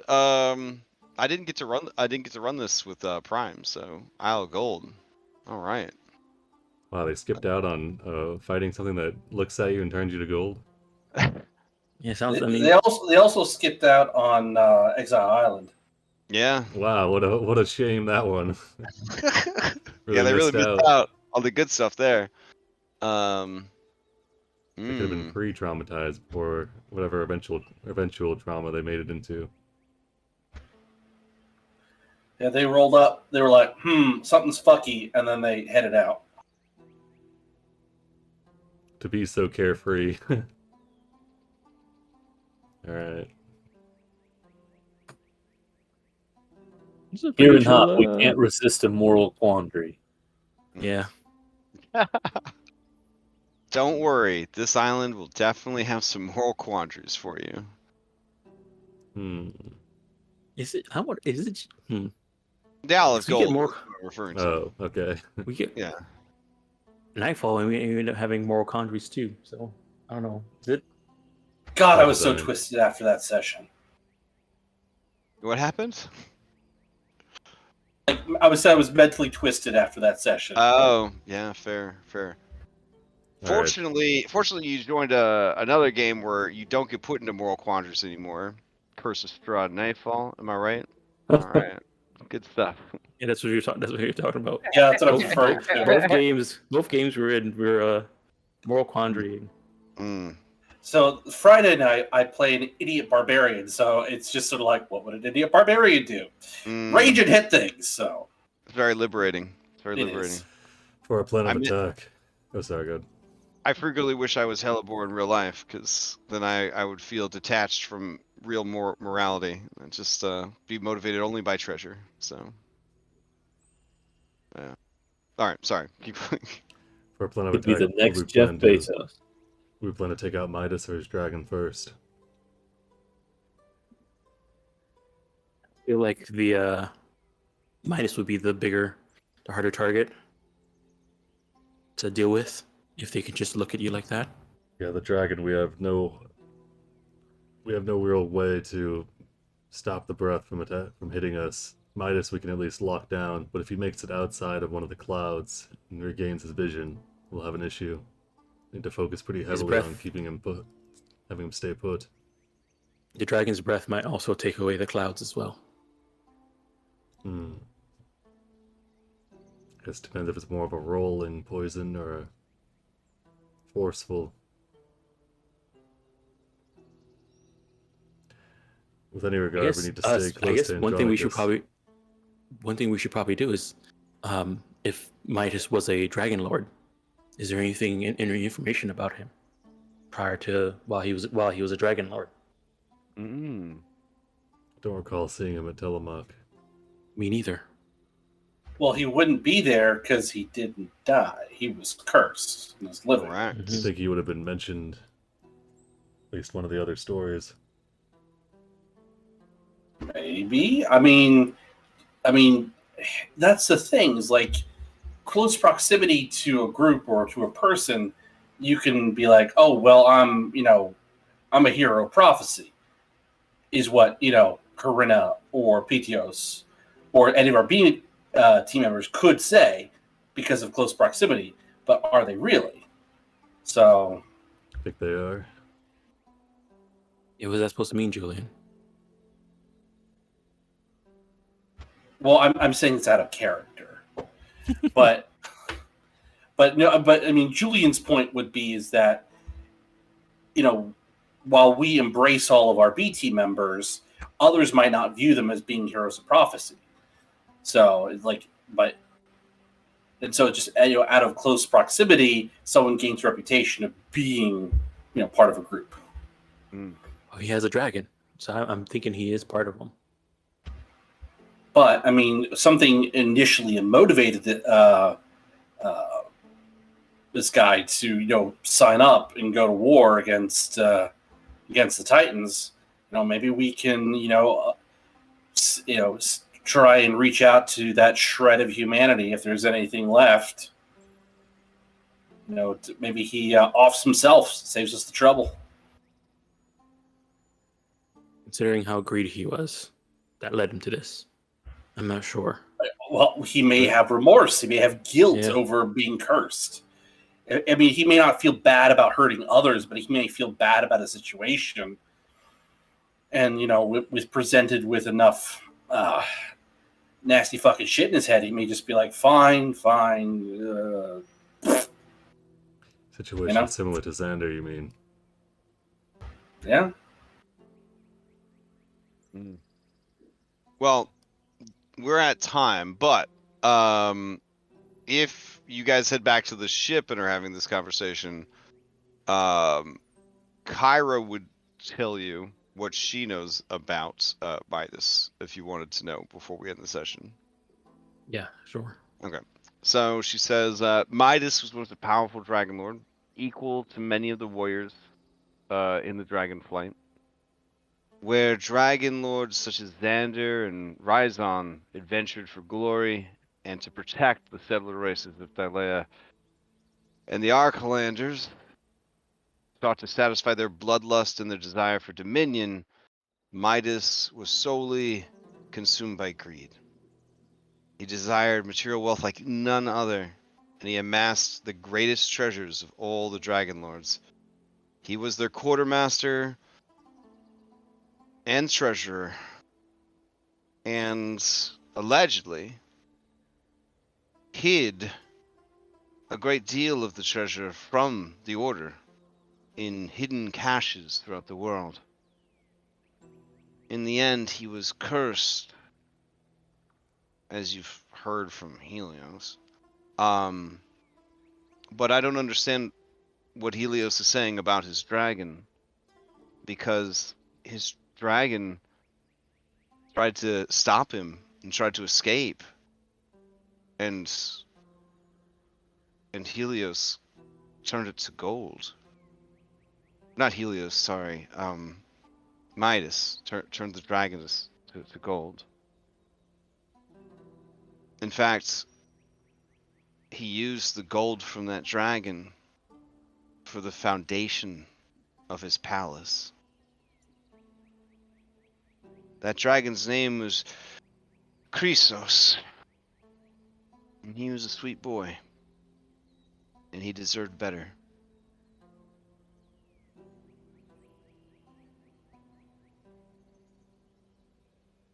And she walks away, very depressed. Hmm. And that's where we'll end this session. Yeah, perfect. Alright. Okay. Nice. Disregard wenches, acquire currency. Alright. Without too many spoilers, this is the perfect adventure if you are hoping to pimp out your ship. That's all I'm gonna say. And is the perfect choice if that is what you're currently trying to do. So this works out really, really well. I mean, Look, yeah, if you had, you like, know what's going to happen is the moral quandary is going to be something along the lines of take gold but bad, or not take gold but feel good. And you know we're going to not take gold but feel good. Like, No. This is actually a fan adventure. This is written by someone in the community. Let's see. Did they sign it? They didn't even sign the adventure. Jesus Christ, man. All right. Well, I don't know who the author is, but they did a fantastic job with this adventure, and it's really, really good. So yes, there'll be more quandaries and all that, but I think it's going to be very satisfying. I'm very excited that you guys are going to do this. So the main reason I'm making it kind of a feature of the Garden of Helios is because since you guys don't have a Slayer epic path, you don't actually have any reason to deal with Helios. So this was like a good thing to put on Helios's island, since I know when I first made we were making I was thinking of being Dragon Slayer. Yeah. Didn't want to have to kill Cadmus Aw. or Callius. and that probably would have Well, been Cyber. I actually rewrote Dragon Slayer to just be Slayer, and it's focused essentially on all these badass optional side monsters. Like the Slayer goes around killing those monsters, and then like fucking Elder Scrolls Dragonborn, he like absorbs like Blue Mage style, like their signature move from each of the legendary monsters. So yeah. That's what Stone played in Odyssey Prime, is he played the Slayer, and it was super dope. Super dope. But yeah. But it as written, yeah, the Dragon Slayer is by far the weakest like path. It's really bad as written. So but one of the major stops on that is swinging by Helios' garden. So Okay. and there could be some other path that is involved with this island, but I'm not gonna tell you. You have to figure it out. All right. Quick announcements. Tomorrow night I'm gonna start prep for Outlaws of Alkenstar. It's gonna do an hour of prep for that. Since everything's set up in Foundry ? And all the maps are already done by Paizo and friends. There shouldn't be a lot of prep to do. So I'll probably I haven't really done any prep for the campaign except make the start page. So I'm going to show the process of like, this is how I outline an adventure. I read it and I make an outline, and then, That'll be really like, good. yeah, there's like bulleted lists, and this is how I do this, and all that. So I'm going to just try to document that process of prepping for these concurrent campaigns that start in August. Tuesday, Cyberpunk Red and Abomination Vaults continues. Wednesday, we're going to play some Dragon's Dogma. Didn't play last week because 20-year wedding anniversary took priority. Obviously, sorry, Princess Meatball. Thursday, Curse of Strahd Nightfall. Again, just a really chill game. Just sort of one of those feel-good, kind of like warm slice of banana bread kind of campaigns. You know what I'm saying? Oof. So yeah. And then nothing stressful happening in that game. Actually, they're getting ready to do something extremely cool and iconic. So if you're a fan of Curse of Strahd, it might be a good episode to watch. Oh Also, yeah, well in Daybreak we're getting ready to get killed. that is like. I mean, it sounds like a. That's Isn't that every session of Daybreak? That is every session of Daybreak. Now, I don't want to cause a divide in our tidy group and our small community, but if you're out there earning that fanspo, watching the Solasta, watching the Dragon's Dogma, etc., and you're wondering, what do I do with all these points now that Odyssey Prime is over? What do I do with all these points? Curse of Strahd Nightfall, I know that they're a little rough around the edges. I know that they're kind of like, some of the characters are a little punchable. These guys, they need love too, okay? These characters are trying their best. This is, Daybreak, Yeah, sure. Carsifona will kill me for saying this, but Yeah. we're pretty fucking good They have on 13 Fanspuzz right now. We've got 13. inspirations right now. They got 13. 13 I inspirations. think we had 2. Although that being said, if you don't want to see Tiernan get murdered by a blight spell again, That's true. because we're headed right there. Yeah. And also, I have a particular item with me that'll feel like make me a target. Yep. So, anyways, just throwing that out there, that there are other groups besides Daybreak that you can be giving fanspiration to. But if you want to keep giving it to them, if you want to set like a record for the most fanspos at one time, I guess knock yourselves out. It's appreciated either way. But I will say this selfishly. I mean, we are allowed to get fanspo on Tuesday nights for Abomination Vaults. We're on the floor of a dungeon where we know for a fact there's a room with 2 fucking Hydras at the same time. Okay? Oh, hell Yeah. So, and this ain't no Dungeons and Dragons Hydra. This is a Pathfinder 2E Hydra, and there's 2 of them in the same room. So, I mean, you know what? so if you're wondering what to do with these points. And don't Like think that Annihilation Vaults. don't think that they're going to waste, because Chamomile is in charge of handing them out. That way, Lariotis doesn't use them all in 5 minutes. Okay, so don't you worry. Like they're being portioned out as needed. So I mean, we're very you know, very frugal. you know what? Maybe I should add something for Cyberpunk. Sometimes Yeah. they need it. You guys want to maybe a free preem Oh for man, Fanspiration.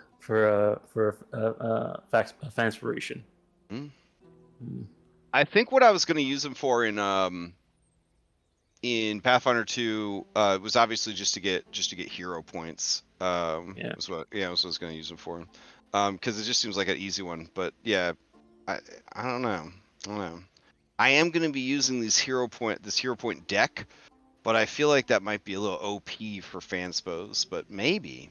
I guess there's no such thing as advantage in Cyberpunk, so maybe I'll make them that. Oh damn, that's really good. Wow. All right. Well, Yeah. either way, I'm gonna head to bed. I really had a good time. It's always a pleasure to hang out with you guys and watch the story unfold. As fans of Mythic frequently tell me, this is a true Odyssey. They feel they feel like they really are on an Odyssey with you guys, because you are so thorough and you explore everything and you look for new opportunities, and as you found out today, you have a very liberal timer. So you have a lot of time to craft and to build and to explore and to make alliances and to do trials for powerful beings to try and earn information and treasure and favor. So please continue to enjoy it. If at any point you guys are like, enough's enough, we can always curtail things and speed things up. But as long as you guys are enjoying yourselves and each other's company and the story that you're creating, we'll keep going. Nice. All right. Cool. Good night, everybody. Oh, wait, real quick. Did anybody have any announcements before we adjourn? That's for me. All right. All right, yeah, thanks for All the right. game. Thanks everybody for tuning Night, in. guys. Thanks, Back Crash. next Thank you. week for the Midas touch. Good night. Midas touch. Oh no.